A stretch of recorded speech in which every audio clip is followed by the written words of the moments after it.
So hello everyone और good afternoon सभी को। उम्मीद करते हैं सभी लोग अच्छे होंगे और मेरी वॉइस प्रॉपर तरीके से आ रही होगी, सारी चीज़ें क्लियर होंगी। तो आज हम लोगों का 15 अगस्त नहीं है, लेकिन बस आपको ये याद दिलाने के लिए झंडा लगाया ताकि सिर्फ 15 अगस्त के दिन आपको झंडे की याद नहीं आनी चाहिए, इन जनरल भी याद आनी चाहिए। सो आपसे हर क्लास में आपको झंडा देखने को मिलेगा। राइट, तो झंडे को सलाम करते हुए आज के अगर हम बात करें तो आज हम लोग का लेक्चर नंबर 7 है और यानी टॉपिक नंबर 7। और इसमें आज हम लोग करने वाले हैं PM plus council of minister ही नहीं बल्कि गवर्नर भी। अब एक्चुअल में राइट, गुड मॉर्निंग सभी को, वैसे तो गुड आफ्टरनून ही ऑलमोस्ट हो गया है। चलो तो लेट ओपी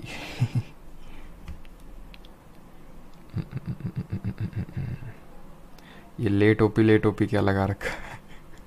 हाँ, ये गवर्नर की वजह से लेट हुआ है तुम्हारे। मेरे को मत बोलो, इस राज्यपाल को बोलो, सत्यपाल मलिक। ठीक है, गवर्नर को क्यों? क्योंकि पहले यही मैंने डिसाइड किया था कि पीएम और काउंसिल ऑफ मिनिस्टर रखूंगा, लेकिन फिर मैंने सोचा कि क्यों एक लेक्चर वेस्ट किया जाए गवर्नर के लिए, जबकि गवर्नर को सिर्फ 5 मिनट में ही ख़त्म किया जा सकता है। जी हाँ दोस्तों, आज आप सीखेंगे कि कैसे गवर्नर को मात्र 5 मिनट में ख़त्म किया जा सकता है विद आर्टिकल। सब कुछ आपको याद आ जाएगा। ठीक है, और यही नहीं, अभी और सुनिए कि प्राइम मिनिस्टर के साथ आपको आज चीफ मिनिस्टर भी सारा याद हो जाएगा, और सेंट्रल काउंसिल ऑफ मिनिस्टर्स के साथ साथ आपको state council of minister, that is PM plus council of minister के साथ साथ आपको CM plus council of minister भी आपका इस लेक्चर में कवर हो जाएगा। और कल किया था प्रेसिडेंट, उसी तरह ही इस लेक्चर में आज आपका गवर्नर यानी कि राज्यपाल भी खत्म हो जाने वाला है। ठीक है, किस तरह से होगा वो देखेंगे, बट यहाँ पे मैं आपको बता दूं, पार्ट 5 का तो पार्ट होते हैं पीएम और काउंसिल ऑफ मिनिस्टर, लेकिन जो गवर्नर होता है वो हमारे पार्ट नंबर 6 का पार्ट होता है। ठीक है, पीएम और काउंसिल ऑफ मिनिस्टर ये हम लोग का पार्ट 5 भाग 5 का हिस्सा होता है, लेकिन जो राज्यपाल होता है वो भाग नंबर 6 यानी कि पार्ट नंबर 6 का पार्ट होता है। तो वो सारी चीज़ें हम देखेंगे, बट स्टार्ट करते हैं हमारा पीएम और काउंसिल ऑफ मिनिस्टर। ठीक है, चलिए स्टार्ट करते हैं। अब पीएम और काउंसिल ऑफ मिनिस्टर पढ़ क्यों रहे हैं? क्योंकि इसलिए पढ़ रहे हैं बिकॉज एग्जाम में आता है। तो आर्टिकल नंबर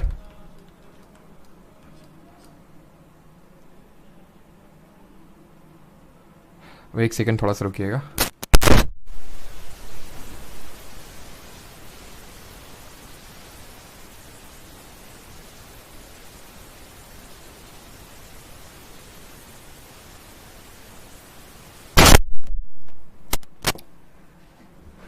ठीक है, तो आर्टिकल नंबर हम लोगों ने कल क्या देखा था? हम लोगों ने ये पढ़ा था कल कि यूनियन एग्जीक्यूटिव होता है हमारा एक। ठीक है, संघ की कार्यपालिका होती है, यूनियन का एग्जीक्यूटिव होता है। और यूनियन के एग्जीक्यूटिव की अगर बात करें तो ये जाता है आपका आर्टिकल नंबर 52 से लेके 78 तक। राइट, तो 52 से हमारा क्या था? 52 बोलता है तो there shall be a president of India, Bharat का राष्ट्रपति होना चाहिए। तो 52 से हमारा स्टार्ट हुआ था प्रेसिडेंट के बारे में, और कहाँ तक गया था? 52 से लेके हम लोगों ने कल देख लिया था 73 आर्टिकल तक देख लिया था। तो आज हमें स्टार्ट करना है आर्टिकल नंबर 74 से, बट डायरेक्टली स्टार्ट नहीं करते हैं, थोड़ा सा समझते हैं कि आजकल हम पढ़ क्यों रहे हैं पीएम और काउंसिल ऑफ मिनिस्टर के बारे में। तो इसलिए पढ़ रहे हैं बिकॉज पीएम आपको पता है, प्राइम मिनिस्टर मतलब पॉलिटिक्स, पॉलिटिक्स मतलब पावर। तो प्राइम मिनिस्टर जो है ये सारे काम खुद नहीं करता है। ठीक है, प्राइम मिनिस्टर को हम बोलते हैं बहुत पावर है, लेकिन अपने सारे काम खुद तो करता नहीं है। इसने अपने जो एक तरह से जो काम है उसको दे रखा है अपने डिफरेंट मिनिस्टर्स को, जिनको हम बोलते हैं काउंसिल ऑफ मिनिस्टर्स, जिन्होंने डिफरेंट तरह के पोर्टफोलियो होल्ड करके रखे हैं। ठीक है, अब हमारे आपने काफ़ी सारे मिनिस्टर सुने होंगे, जैसे आपने सुना होगा कैबिनेट मिनिस्टर सुना होगा। ठीक है, कैबिनेट मिनिस्टर आपने सुना होगा। और ये चीज़ आपको समझना बहुत इंपॉर्टेंट है। अगर आप ये समझ गए, जैसे कि आपने प्रेसिडेंट कल समझ गए थे, तो आपको गवर्नर एकदम चुटकियों में भी 5 मिनट के अंदर आपका पूरा खत्म कर दूंगा मैं। अगर आप PM plus council of minister समझ गए तो CM plus council of minister भी एकदम चुटकियों में खत्म हो जाएगा। तो कैबिनेट मिनिस्टर आपने सुना होगा, आपने डेप्यूटी मिनिस्टर सुना होगा, कैबिनेट तो ज़रूर सुना होगा सभी ने।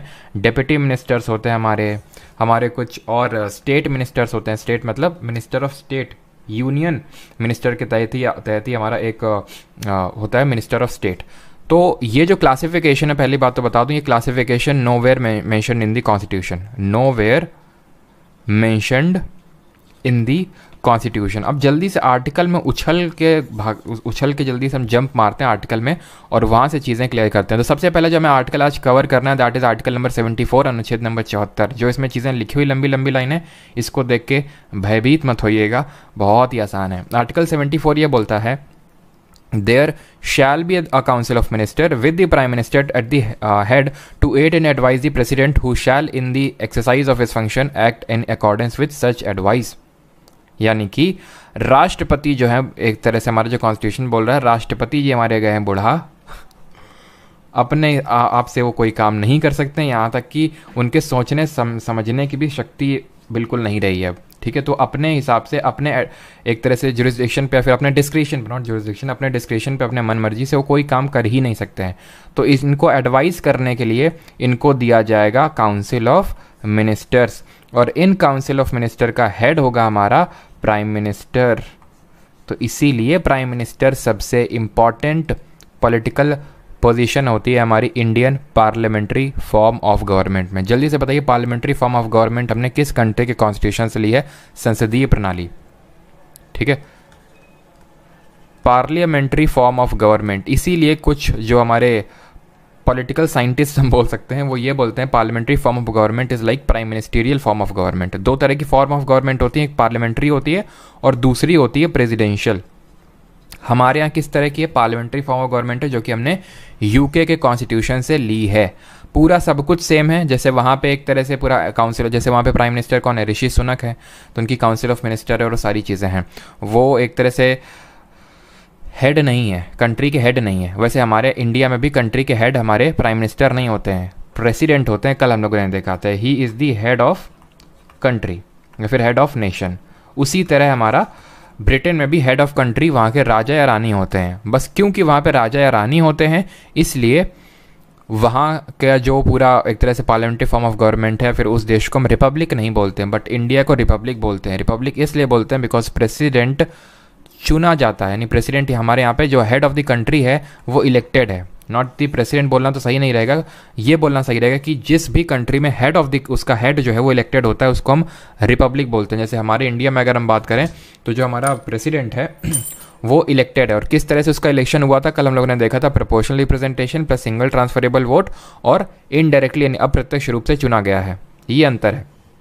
ठीक है, तो एक तरह से इसीलिए हम बोलते हैं पीएम, एक्चुअल में पीएम के पास पावर है। और इसीलिए हम ये बोलते हैं, यहाँ पे मैं काफ़ी इंपॉर्टेंट चीज़ लिखने जा रहा हूँ कि प्रेसिडेंट जो होता है हमारा, he is the de jure head या फिर he is the nominal head of the country. और इसको हम बोलते हैं डी ज्यूरे के पैरेलली हम बोल सकते हैं सिनोनिमसली डी फैक्टो हेड होता है ये हमारे कंट्री का, और या फिर हम बोल सकते हैं ही इज़ दी रियल हेड, या फिर जो रियल पावर्स होती हैं हमारी, या फिर जो बोल सकते हैं असली की जो बंदूक है वो प्राइम मिनिस्टर के पास है। जो नकली वाली बंदूक है जिसमें सिर्फ प्लास्टिक के छर्रे भरे हुए हैं, वो है प्रेसिडेंट के पास। आई होप इतनी चीज़ क्लियर होगी। तो ये आर्टिकल किस मतलब है, सिंपल सी लाइन लिखी हुई कि देयर शैल बी, यानी कि एक मंत्री परिषद होना चाहिए राष्ट्रपति को सहायता और सलाह देने के लिए। ये है, इसका प्रावधान है अनुच्छेद नंबर 74 में। लेकिन कितना इंपॉर्टेंट है ये आप समझ पा रहे होंगे, इसके क्या क्या इम्प्लीकेशंस हैं वो मैंने आपको समझा दिया। कि यानी कि राष्ट्रपति कभी भी अपने डिस्क्रिशन पे, अपने मनमर्जी मुताबिक काम नहीं कर सकता है, हमेशा कुछ भी करेगा। यहाँ तक कि एक अध्यादेश लाएगा, किसी को पार्डन भी करेगा ना, किसी की मृत्यु क्षमा को, तो उसके लिए भी काउंसिल ऑफ मिनिस्टर्स की ही एडवाइस लगेगी।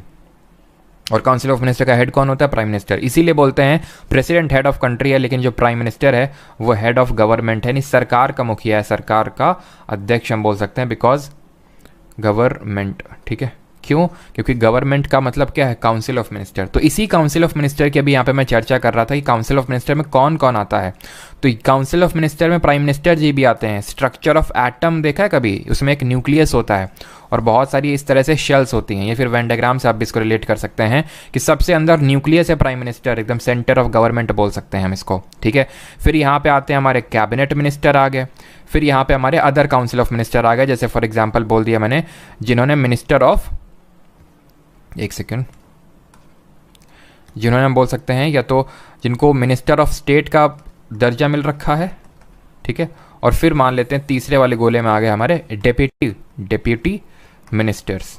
ठीक है, तो इस तरह से है। लेकिन ये क्लासिफिकेशन कॉन्स्टिट्यूशन में मेंशन नहीं है, बस हमारे कॉन्स्टिट्यूशन में कैबिनेट वर्ड मेंशन है। आर्टिकल 352 सब क्लॉज 3 मेंशन करता है कैबिनेट वर्ड को, कैबिनेट मिनिस्टर नहीं, सिर्फ उसने कैबिनेट वर्ड को मेंशन कर रखा है, और वो भी ओरिजिनली मेंशन नहीं था। ये 44th अमेंडमेंट से 1978 से इसको जोड़ा गया था कैबिनेट वर्ड को। कहीं पे भी minister of state, deputy minister, इस तरह का क्लासिफिकेशन नहीं है। 74 का सब क्लॉज 2 है, the question whether any and if so what advice was tendered by the ministers to the president shall not be inquired into any court. यानी कि आप कोर्ट में ये नहीं जा सकते हैं कि इस प्रेसिडेंट को इन काउंसिल ऑफ मिनिस्टर लोगों ने क्या एडवाइस दी, हमको भी जानना है ना। It can never be inquired into any court. बहुत ज़्यादा लोड नहीं लेना, सिंपल सा है, ठीक है। 74 का ये सब क्लॉज 1 क्या बोलता है कि काउंसिल ऑफ मिनिस्टर होना चाहिए एड एंड एडवाइस करने को प्रेसिडेंट के लिए। 74 सब क्लॉज 2 बोलता है कि ये बोलता है कि इसको कहीं पे भी किसी कोर्ट में इंक्वायर नहीं किया जा सकता है। यहाँ पे मैं एक चीज़, यहाँ पे आप देख पा रहे होंगे एक चीज़ लिखी हुई है, एंड दैट इज ये, provided that the president may require the council of minister to reconsider such advice either generally or otherwise, and the president shall act in accordance with the advice tendered after such reconsideration। जो लोग PYQ series में regular होंगे वो शायद समझ गए इस line के बारे में, लेकिन PYQ सीरीज से हमारा यहाँ कोई लेना देना नहीं है। यहाँ पे पूरा कायदे से समझेंगे इसका मतलब क्या है। इसका मतलब ये है, पहले होता क्या था कि अगर काउंसिल ऑफ मिनिस्टर ने, मान लो ये बात उठी कि काउंसिल ऑफ मिनिस्टर ने कोई एडवाइस दी मान लो प्रेसिडेंट को, तो प्रेसिडेंट क्या मना कर सकता है, हमें एडवाइस पसंद नहीं है, इसको रिकन्सिडर करो ने, फिर से देखो ये हमें अच्छा नहीं लगा, मेरा मूड नहीं है अभी हमारा। तो इंदिरा गांधी के टाइम पे तो यही एकदम साबित हो चुका था कि ये एडवाइस बाइंडिंग है प्रेसिडेंट पे, उसको मानना ही पड़ेगा। कभी भी वो ये नहीं बोल सकता कि हम नहीं मानेंगे, ना, मानना ही पड़ेगा, बाइंडिंग है। लेकिन इस चीज़ को 44th अमेंडमेंट ने करके दिया, जो आप ये लाइन देख रहे हैं ना, 44th अमेंडमेंट ने बोला कि काउंसिल ऑफ मिनिस्टर ने जो एडवाइस दी है प्रेसिडेंट को, उसको एक बार लौटा सकता है प्रेसिडेंट, लेकिन अगर दोबारा भेजी उसको मानना पड़ेगा, अब वो बाइंडिंग हो जाएगी। वही लिखा है, president may require the council of minister to reconsider such advice, कि भाई प्लीज देख लो यार, ठीक है। And the president shall act in accordance, अब उसको इन अकॉर्डेंस एक्ट करना पड़ेगा जब आफ्टर सच रिकंसिडरेशन के बाद जो एडवाइस मिल रही। आई होप इतनी चीज़ क्लियर होगी। इस प्रोविजन को 44th अमेंडमेंट से ऐड किया गया था, ठीक है। 42nd से आप बोल सकते हो एक तरह से बाइंडिंग किया गया था 42nd अमेंडमेंट से, और 44th ने थोड़ा सा इसको रिलीव कर दिया था। अब आते हैं 75 आर्टिकल पे, 74 हो गया, 75 पे आते हैं। 4 ही हैं, थोड़ा सा कायदे से पढ़ लेते हैं बिकॉज हैं 4 लेकिन हैं बहुत important. Other provisions as to minister, अब क्या क्या प्रोविजंस दिए हैं, बहुत सारे प्रोविजंस दिए हैं। 75 थोड़ा बड़ा आर्टिकल है। इसका पहला वाला जो क्लॉज है आर्टिकल 75 सब क्लॉज 1। पहले ये बताओ 74 सबको समझ आया कि नहीं? 74 समझ आया सभी को? समझ आना चाहिए, बस समझ में आना चाहिए, वो इंपॉर्टेंट है। बाकी नोट्स तो आपको मिल ही जाते हैं।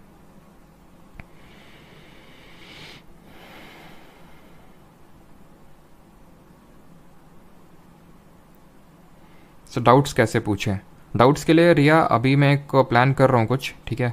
सारी चीज़ें होंगी वही ना, धीरे धीरे एकदम से अगर मैं ग्रुप खोल दूंगा ना तो आप ही बोलोगे कि ग्रुप प्लीज़ सर बंद कर दो, और या फिर ग्रुप से खुद ही निकल भागोगे, क्योंकि इतना ज़्यादा हैवॉक क्रिएट हो जाएगा, मुझे पता है। क्योंकि कुछ लोग हैं जो वो केओस क्रिएट कर देंगे ग्रुप में। चलो तो अभी आते हैं 75 आर्टिकल पे। इसका 75 सब क्लॉज 1 बोलता था prime minister shall be appointed by the president and the other minister shall be appointed by the president on the advice of prime minister. ये सिर्फ अपॉइंटमेंट की बात करता है, अपॉइंटिंग अथॉरिटी की बात करता है। यहाँ पे हमारी यहाँ क्या पूरे संविधान में कहीं पे भी नहीं लिखा कि किस एक तरह से उसको बनाया जाएगा, मतलब क्या प्रोसीजर होगा प्राइम मिनिस्टर को अपॉइंट करने का। यहाँ पे सिर्फ इतना लिखा हुआ है कि प्रधानमंत्री को शैल be appointed by the president, राष्ट्रपति अपॉइंट करेगा, और जो बाकी मिनिस्टर्स हैं उनको प्रेसिडेंट ही अपॉइंट करेगा लेकिन प्रधानमंत्री की सलाह पे। तो बात यहाँ पे ये आती है कि क्या प्रेसिडेंट का जिसका मन आएगा उसको प्राइम मिनिस्टर बना देगा क्या? क्योंकि यहाँ पे तो लिखा है क्योंकि कहीं प्रोसीजर तो लिखा नहीं हुआ है, और प्राइम मिनिस्टर प्रेसिडेंट अपॉइंट करता है प्राइम मिनिस्टर को, और जो बाकी जो मंत्री परिषद है काउंसिल ऑफ मिनिस्टर हैं। और एक चीज़ को ध्यान रखना, प्राइम मिनिस्टर खुद एक काउंसिल ऑफ मिनिस्टर का ही पार्ट होता है, उसका अभिन्न हिस्सा है काउंसिल ऑफ मिनिस्टर का। तो बात ये आती है कि क्या किसी को भी प्राइम मिनिस्टर अपॉइंट कर सकता है? तो ये बात बिल्कुल गलत है कि किसी को प्राइम मिनिस्टर अपॉइंट कर देगा। वो उसी को करेगा जो पार्टी लोकसभा इलेक्शंस में मेजॉरिटी लेके आएगी। जो भी पार्टी मेजॉरिटी में होगी उसके लीडर को अपॉइंट किया जाएगा as prime minister. For example, अगर कोई पार्टी मेजॉरिटी में नहीं आ पाती है, कोई पार्टी मेजॉरिटी में नहीं आ पाती है, यानी कि फॉर एग्जाम्पल जैसे कि 543 सीट्स हैं, इसका मेजॉरिटी निकालो कितना होगा, बाई 2 + 1। तो निकाल लेते हैं। यानी 272 सीट अगर मान लो कि एक पार्टी को किसी को नहीं मिली तो क्या होगा, तो फिर क्या होगा कि प्रेसिडेंट हमारे अपना थोड़ा सा डिस्क्रिशन को यूज़ करेंगे, जो कि कॉन्स्टिट्यूशन में कहीं भी मेंशन नहीं है। वो ये बोलेंगे कि भाई कुछ लोग आपस में कोलिशन बना लो, जो कि बना लेते हैं। अब ऐसा तो है नहीं कि प्रेसिडेंट को बोलना पड़ेगा कि आप कोलिशन बना लो, अरे वो तो सब आतुर बैठे हैं कि हमारी सरकार बन जाए। तो जो भी बड़ा कोलिशन लगेगा प्रेसिडेंट को, तो उनसे बोलेगा कि आओ, और 1 महीने के अंदर, ठीक है, उनके लीडर को प्राइम मिनिस्टर बना देगा कि ठीक है लो तुम प्राइम मिनिस्टर बन गए।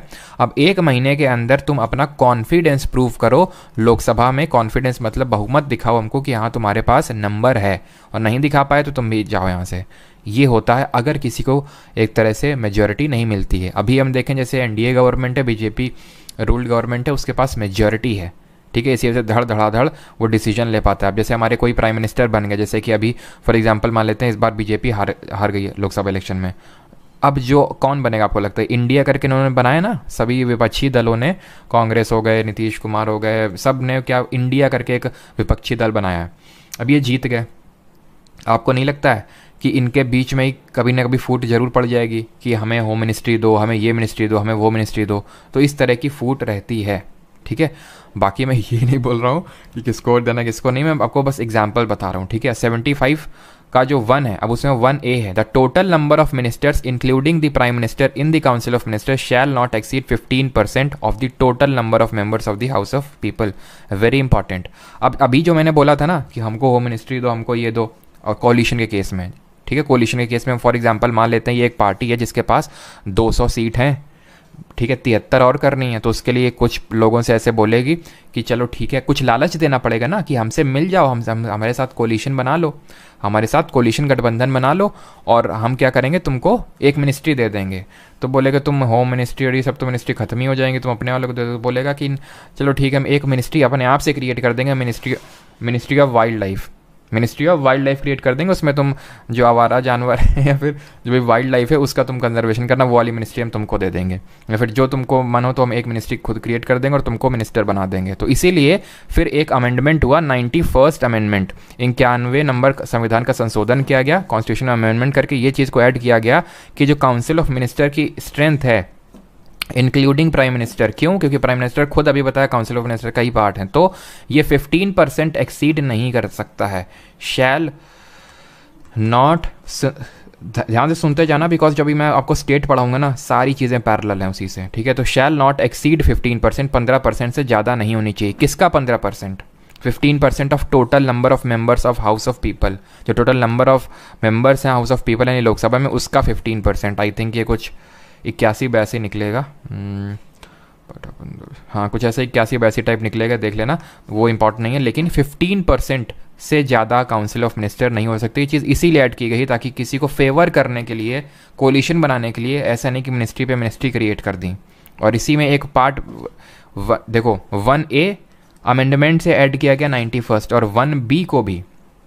1 में क्या था, अपॉइंट कौन किसको करेगा, तो प्रेसिडेंट पीएम को करेगा, और अदर काउंसिल ऑफ मिनिस्टर को भी प्रेसिडेंट ही करेगा, लेकिन प्रधानमंत्री की एडवाइस पे करेगा। प्रधानमंत्री बोलेगा इसको अपॉइंट कर दो, इसको कर दो, इसको कर दो, ठीक है।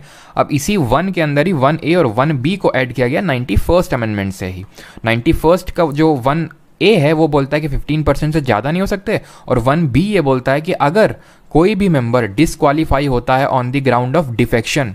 10th शेड्यूल पढ़े थे 10वीं अनुसूची, इसको किस अमेंडमेंट से ऐड किया गया था, जल्दी से कमेंट में बताइए। तो ये किसकी बात कर रहा था, दल बदल विरोधी कानून के बारे में, जिसके बारे में कल पार्लियामेंट चैप्टर होगा, वहाँ पे हम कायदे से देखेंगे। तो दल बदल का मतलब है कि किसी अगर पार्टी के मेंबर ने, वो हम पूरा डिटेल में कल ही देखेंगे, आज तो बस शॉर्ट में मैं बता रहा हूँ। डिफेक्शन का मतलब है दल बदल। अगर किसी ने दल का बदल कर लिया, यानी कि फॉर एग्जाम्पल बीजेपी वाले ने कांग्रेस में चला गया, कांग्रेस वाला बीजेपी में चला गया, तो उसको डिस्क्वालीफाई कर दिया जाता है on the ground of defection. अब आप बोलेंगे सर ऐसा होता तो है, अभी शिवसेना छोड़ के गए देखिए, ठीक है, कुछ जैसे एकनाथ शिंदे वगैरह ये सब होता तो रहता है, हम सुनते तो रहते हैं, वो क्यों होता है वो कल हम समझेंगे। लेकिन इन जनरल आपको यही मानना है कि डिफेक्शन ये होता है, जो कि 10th शेड्यूल में लिखा हुआ। 10th शेड्यूल को 52nd अमेंडमेंट से ऐड किया गया था। तो अगर कोई डिसक्वालीफाई हो जाता है on the ground of defection, तो मिनिस्टर भी नहीं बन सकता है। वो इतना लिखा हुआ है लंबे चौड़े में, जो कि आपको बस समझना है, इतना पूरा पढ़ने की ज़रूरत नहीं। पढ़ना चाहते हैं पढ़ सकते हैं, लेकिन ये रटने की ज़रूरत नहीं है। जो नोट्स बनाएंगे उसमें बस आपको शॉर्ट में लिखना है इस चीज़ को, जो भी नोट्स बनाएंगे, ठीक है, जो आपके नोट्स बना रहे हैं शॉर्ट में लिखेंगे कि any member who is disqualified on the ground of defection shall also be disqualified to be appointed as minister. Simple, पूरा लंबा चौड़ा आपको नहीं लिखना है, ठीक है। अब आते हैं आर्टिकल 75 के अदर प्रोविजंस पे। अभी 75(1) ही देखें और 1A और 1B 91st अमेंडमेंट से जोड़े गए, ठीक है। अब आते हैं other provision as to minister. 75 sub clause 2 ये बोलता है the minister shall hold office during the pleasure of the president, यानी कि जो मिनिस्टर्स होते हैं इंक्लूडिंग प्राइम मिनिस्टर वो राष्ट्रपति के प्रसाद पर्यंत पद धारण करते हैं। ये है हमारा, ये एक तरह से इनडायरेक्टली बोलता है इंडिविजुअल, यानी कि council of ministers are individually responsible to president. ठीक, अभी मुझे एक और बताने दो 75 थर्ड, इसके बाद मैं तुम्हें समझाऊंगा अच्छे से। The council of ministers shall be collectively responsible to the house of people, यानी कि जो मंत्री परिषद है इंक्लूडिंग प्राइम मिनिस्टर ये कलेक्टिवली रिस्पॉन्सिबल है हाउस ऑफ पीपल नहीं लोकसभा को। तो आपने एक चीज समझी कि इंडिविजुअली रिस्पॉन्सिबल है टू दी प्रेसिडेंट और कलेक्टिवली रिस्पॉन्सिबल है to the house of people Lok Sabha. इसका थोड़ा सा मतलब समझ लो। ये है प्राइम मिनिस्टर, ठीक है। ये मान लो कि ये प्राइम मिनिस्टर है, इससे एक ये डोर कनेक्टेड है, ठीक है। इस डोर से बंधे हुए हैं मिनिस्टर्स। मान लेते हैं कैबिनेट मिनिस्टर हैं, फिर नीचे हमारे और मिनिस्टर हैं जैसे कि मिनिस्टर ऑफ स्टेट हो गए, डिप्टी मिनिस्टर हो गए, इस तरह से ये मिनिस्टर बंधे हुए हैं, ठीक है। बाकी डोरों से मिनिस्टर बंधे हुए हैं। अब मैं तुमसे बोलूँ, ठीक है, अब मैं तुमसे बोलूँ कि हवा में लटके हुए या फिर प्राइम मिनिस्टर ने एकदम जहाज में या फिर एकदम लटका हुआ, एकदम पकड़ के, हमारे मोदी एकदम लटके हुए हैं, ठीक है, सबके साथ, ठीक। ये डोर टूट गई तो क्या होगा? सबकी डोर टूट जाएंगी क्या? नहीं। ये डोर टूट गई तो सबकी डोर टूट जाएंगी क्या? नहीं, नहीं टूटेगी ना। लेकिन अगर ये डोर टूट गई तो, ये डोर अगर टूट गई या फिर ऊपर वाली हम बोलते हैं कि प्रधानमंत्री वाली डोर टूट गई तो ये सब नीचे गिर जाएंगे, सब मारे जाएंगे। सिंपल, यही है इंडिविजुअल और कलेक्टिव रिस्पॉन्सिबिलिटी। मान लेते हैं भाई साहब काम नहीं कर रहे हैं ये नितिन गडकरी, मोदी जी को लगा कि ये कांग्रेस की तरफ ज़्यादा मान लिया अट्रैक्ट हो रहे हैं। अब कोई दिल पे नहीं लेगा, बस एग्जांपल दे रहे हैं, ठीक है। तो अगर मान लेते हैं लगा कि गडकरी जी बहुत ज़्यादा कांग्रेस के साथ क्लोज रिलेशनशिप रख रहे हैं तो प्रेसिडेंट से बोलेंगे कि इनको हटा दो, ये काम नहीं कर रहे हैं। प्रेसिडेंट से बोलेंगे हटा दो, काम नहीं कर रहे हैं। अब क्योंकि इंडिविजुअली रिस्पॉन्सिबल है प्रेसिडेंट को, तो प्रेसिडेंट इनको हटा देगा on the advice of prime minister, क्योंकि on the advice of prime minister ही उसने इनको अपॉइंट किया था। आर्टिकल 74 को याद करिए। क्लियर? ऐसे ही यानी इंडिविजुअल डोर टूट सकती है और ये जो वैकेंसी क्रिएट होगी ये फिल कर देंगे। गडकरी जो भी मिनिस्ट्री ऑफ मान लेते हैं रोड एंड ट्रांसपोर्ट है तो इनकी जगह कोई और बना देंगे हमारे प्राइम मिनिस्टर जी। अब बोलेंगे प्रेसिडेंट के इनको ओथ दिला दो मिनिस्टर की और इनको अपॉइंट कर दो, ठीक है। मान ले अब ये डोर कैसे टूट सकती है? प्रधानमंत्री वाली डोर कैसे टूट सकती है? ये डोर ऐसे टूट सकती है कि प्रधानमंत्री मान लें कि रिज़ाइन कर दी है, जो कि बहुत ही कम ही करते हैं, या प्रधानमंत्री की डेथ हो गई, ठीक है। इस केस में क्या होगा, ये डोर टूट जाएगी और काउंसिल ऑफ मिनिस्टर डिसॉल्व हो जाएगा, सब खत्म हो जाएगा। तो आपने यहाँ से एक चीज़, दो चीज़ सीखी। पहली चीज़ तो ये है कि अगर काउंसिल ऑफ मिनिस्टर रिज़ाइन करता है, उसकी डेथ हो जाती है या फिर उसको रिमूव किया जाता है तो क्या होता है? सिर्फ एक सिर्फ दुख होता है। अगर मान लेते हैं कि काउंसिल ऑफ मिनिस्टर की किसी की डेथ हो गई तो क्या होगा? दुख होगा बस। प्रधानमंत्री की डेथ हो गई तो काउंसिल ऑफ मिनिस्टर डिसॉल्व हो जाएगी, दुख तो हो गई, डिसॉल्व भी हो जाएगी। तो यहाँ से अगर एक काउंसिल ऑफ मिनिस्टर तो रिज़ाइन कर दे, डेथ हो जाए और या फिर रिमूव कर दिया जाए तो उस केस में सिर्फ एक वैकेंसी क्रिएट होती है।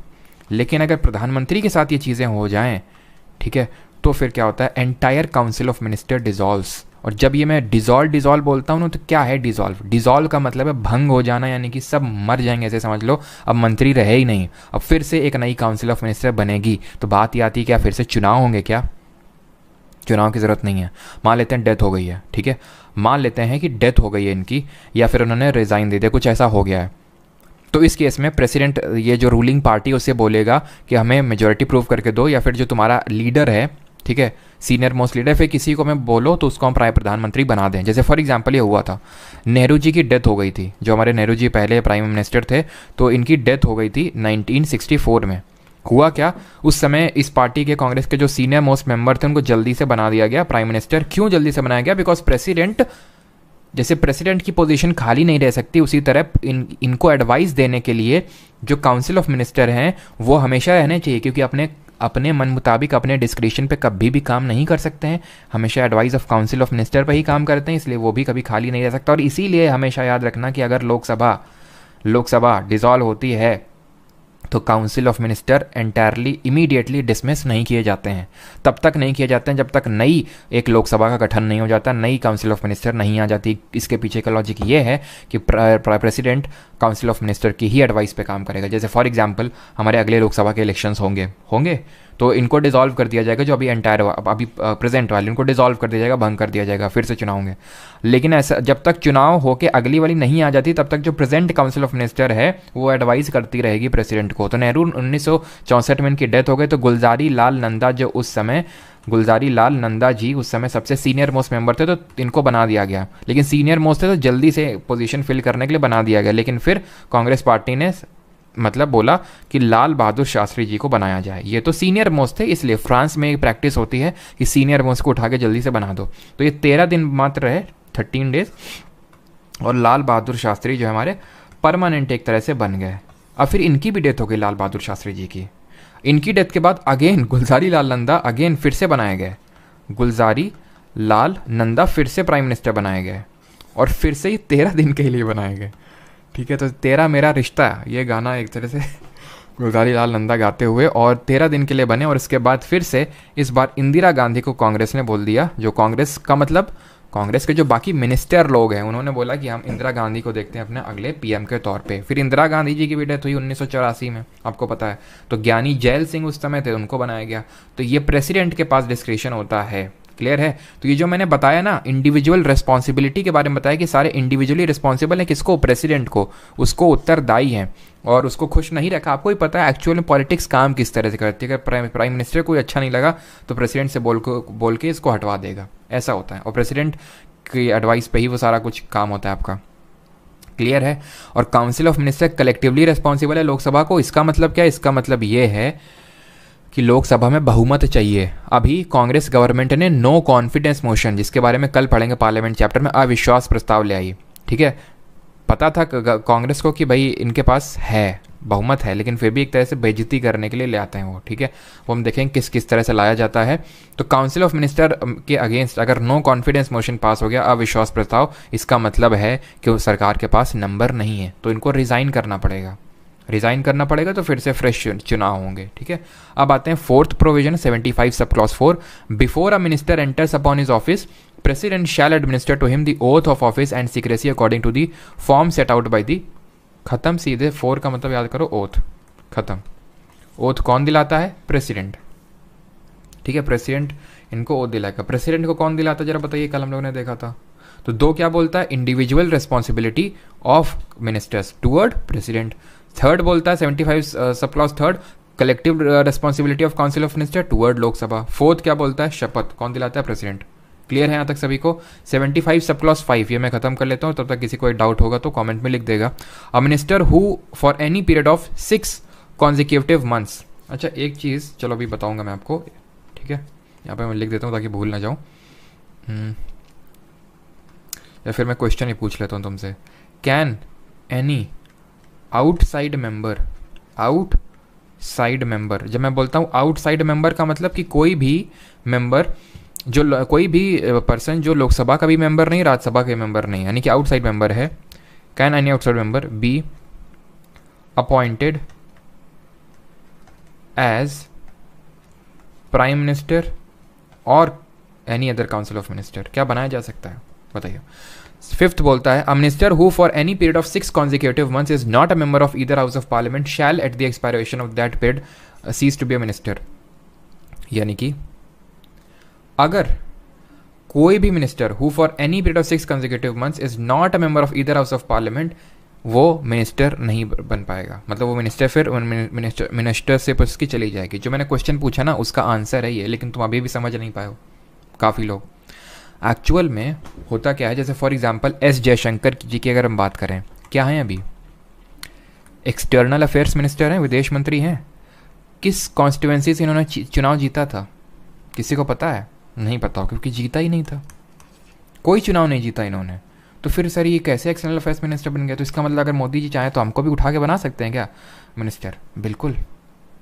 कैसे? देखो, ये IFS officer, Indian foreign service, इन्होंने यूपीएससी का एग्ज़ाम क्लियर किया, ठीक है। अब जनता के बीच में तो है नहीं जो जनता के इतना वोट इनको मिल जाए। हाँ, अभी अगर मान लो चुनाव लड़ें तो वो बात अलग है, जीत जाए, लेकिन तब तो एकदम नए थे। और इनको मोदी गवर्नमेंट ने सोचा कि इन्होंने काफ़ी चाइना वाइना के एम्बेसडर के रूप में चाइना में रहे काफ़ी टाइम तक, तो ये काफ़ी अच्छे फॉरेन मिनिस्टर बनेंगे। तो इनको क्या किया, क्योंकि ये प्रोविजन है कॉन्स्टिट्यूशन में, फिफ्थ इनडायरेक्ट तरह से ये बोलता है कि किसी आउटसाइड मेंबर को भी जो ना तो लोकसभा का मेंबर है ना तो राज्यसभा का मेंबर है, उसको भी आप मिनिस्टर बना सकते हो, जहाँ तक कि वो प्राइम मिनिस्टर भी बन सकता है। लेकिन 6 महीने के अंदर, 6 महीने के भीतर भीतर आपको किसी हाउस की मेंबरशिप लेनी होगी। ये बोलता है आर्टिकल नंबर 75 सब क्लॉज 5 कि अगर कोई 6 महीने तक अगर हाउस का मेंबर नहीं तो मिनिस्टरशिप चली जाएगी। इसका मतलब है कि 6 महीने तक रहा जा सकता है as a minister without being a member of either house of the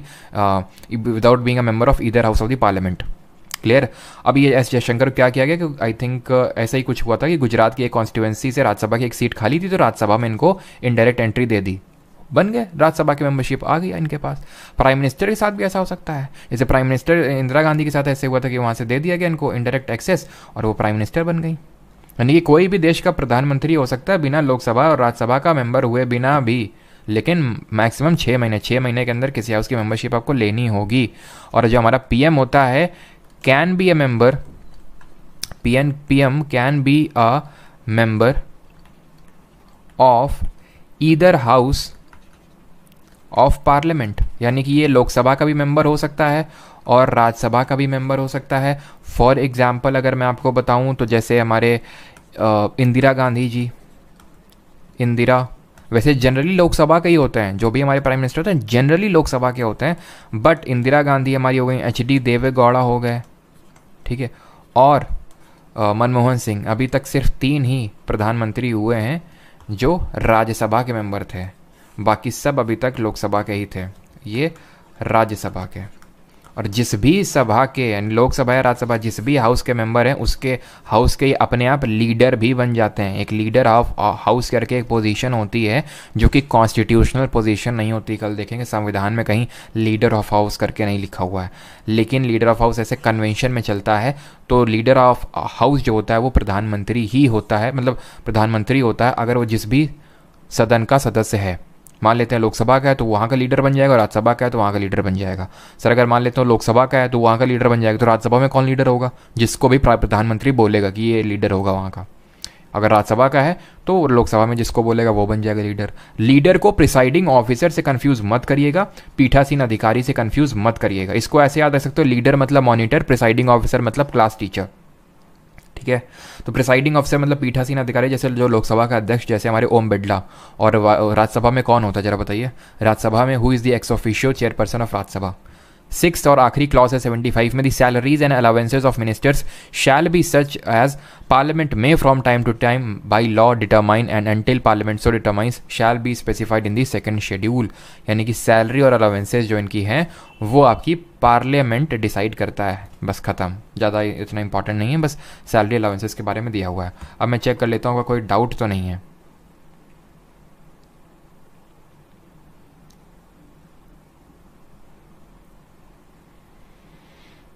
vice president,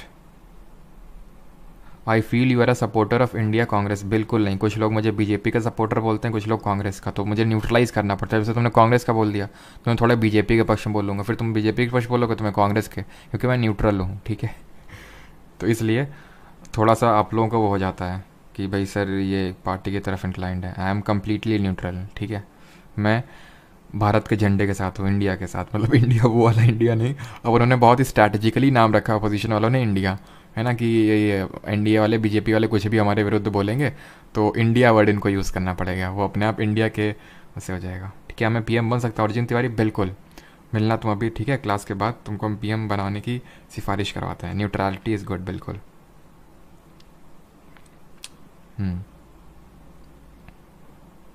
एक बार रिवाइज करवा दो, चलो रिवाइज करवा देते हैं जल्दी से। 74 में क्या देखा कि एक मंत्रिपरिषद होना चाहिए हेडेड बाई प्राइम मिनिस्टर, यानी कि एक तरह से बोल दिया कि सरकार का मुखिया है जो कि एडवाइस करेगा प्रेसिडेंट को, और प्रेसिडेंट पे वो एडवाइस बाइंडिंग होगी सेकेंड इंस्टेंस पे, यानी फर्स्ट इंस्टेंस पे अगर वो बोल सकता है कि लौटा सकता है एडवाइस को, लेकिन अगर फिर से रिकन्सिडर्ड एडवाइस प्रेसिडेंट को जो मिलेगी वो बाइंडिंग उस पर 44th अमेंडमेंट। फिर हमने क्या देखा, फिर हमने 75 आर्टिकल देखा, उसमें बहुत सारे प्रोविजन देखे। पहले तो बोला अपॉइंटिंग अथॉरिटी कौन है, अपॉइंटमेंट किस तरह से होगा ना, वो नहीं दिया। अपॉइंटिंग अथॉरिटी दी है प्रेसिडेंट, और अदर काउंसिल ऑफ मिनिस्टर को भी अपॉइंट करेगा president on the advice of prime minister. फिर 91st अमेंडमेंट ने एक के अंदर दो घुसेड़ दिए, 1A और 1B।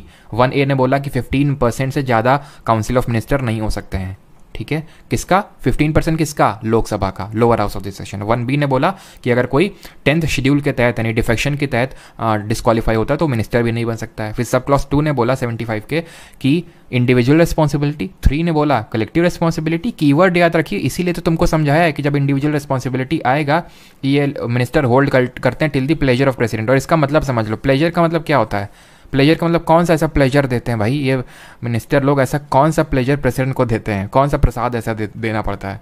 तो प्लेजर जो है कहीं भी डिफाइंड नहीं है कॉन्स्टिट्यूशन में, यानी किसी भी तरह का प्लेजर हो सकता है, किसी भी तरह का प्लेजर वो हो सकता है। अब मैं आपको एक चीज़ बताता हूँ, देखो तुम कॉन्स्टिट्यूशन बहुत जगह देखोगे pleasure of president, pleasure of president, governor के साथ भी देखोगे, अटॉर्नी जनरल के साथ भी देखोगे। मतलब क्या होता है प्लेजर का? तो बस ऐसे समझ लो, जहाँ पे भी किसी भी कॉन्स्टिट्यूशनल पोजीशन का रिमूवल का प्रोसीजर नहीं दिया होता है वहाँ पे प्लेजर ऑफ प्रेसिडेंट डाल दिया जाता है। गवर्नर का है क्या, किस तरह से हटाया जाएगा? नहीं है।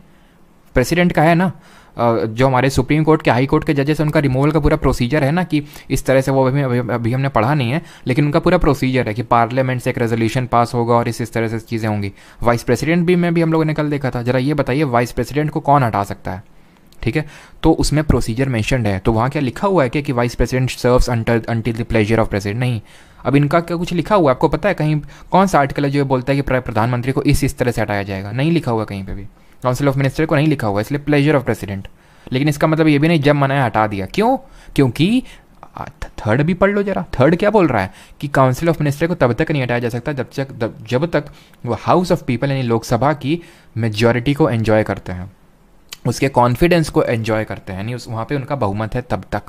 ये जो है ना आर्टिकल, ये लिमिट कर देता है प्रेसिडेंट के हाथों की, कि उसका मन है उसको नहीं, जब मन आया तब उसको किसी को हटा दिया, ठीक है। और हमारे वाइस प्रेसिडेंट को कौन हटा सकता है? तो हमने कैसे देखा था, ऑल एमपीज किस तरह से हटाते हैं? राज्यसभा में रेजोल्यूशन इनिशिएट होगा, बाई इफेक्टिव मेजोरिटी पास होगा, और बस agreed two by the simple majority by the Lok Sabha, बस लोकसभा एग्री कर ले, ठीक है।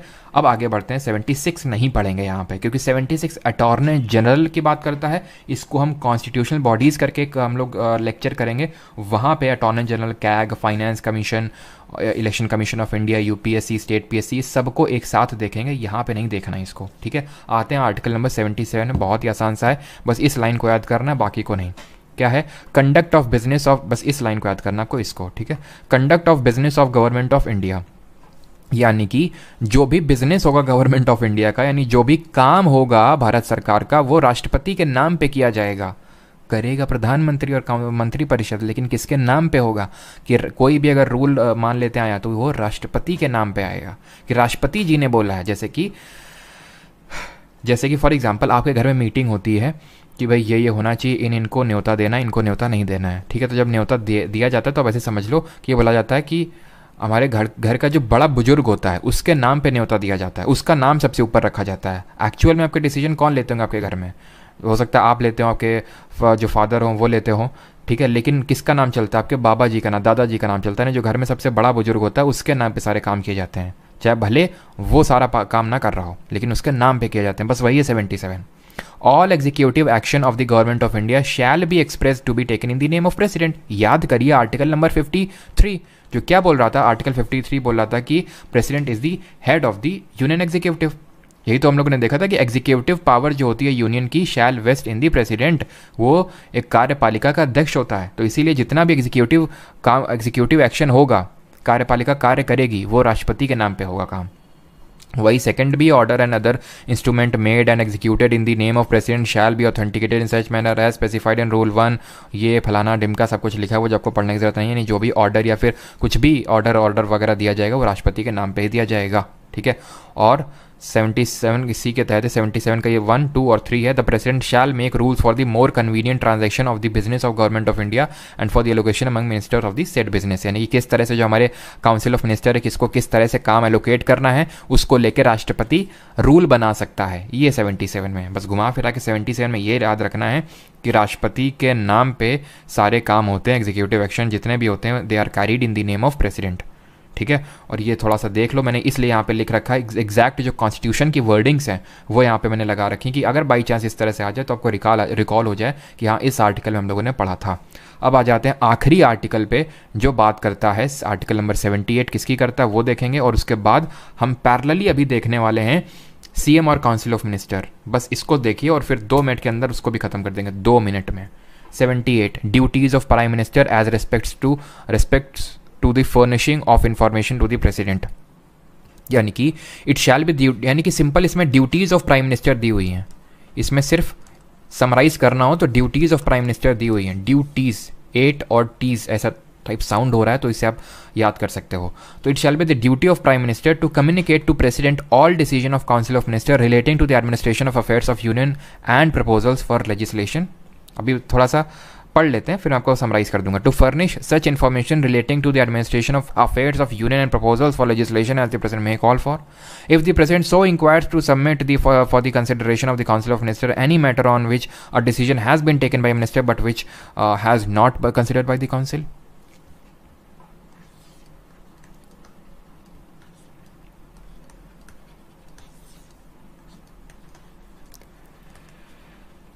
खत्म। 100 सुनार की 1 लोहार की। इस डायग्राम से आप आर्टिकल 78 को समराइज कर सकते हैं कि प्राइम मिनिस्टर क्या कर रहा है, it is acting as a linkage between the council of minister and president. यानी कि प्राइम मिनिस्टर की ये ड्यूटी बनती है कि प्रेसिडेंट के साथ कम्युनिकेट करे सारे डिसीजंस जो काउंसिल ऑफ मिनिस्टर ले रहे हैं।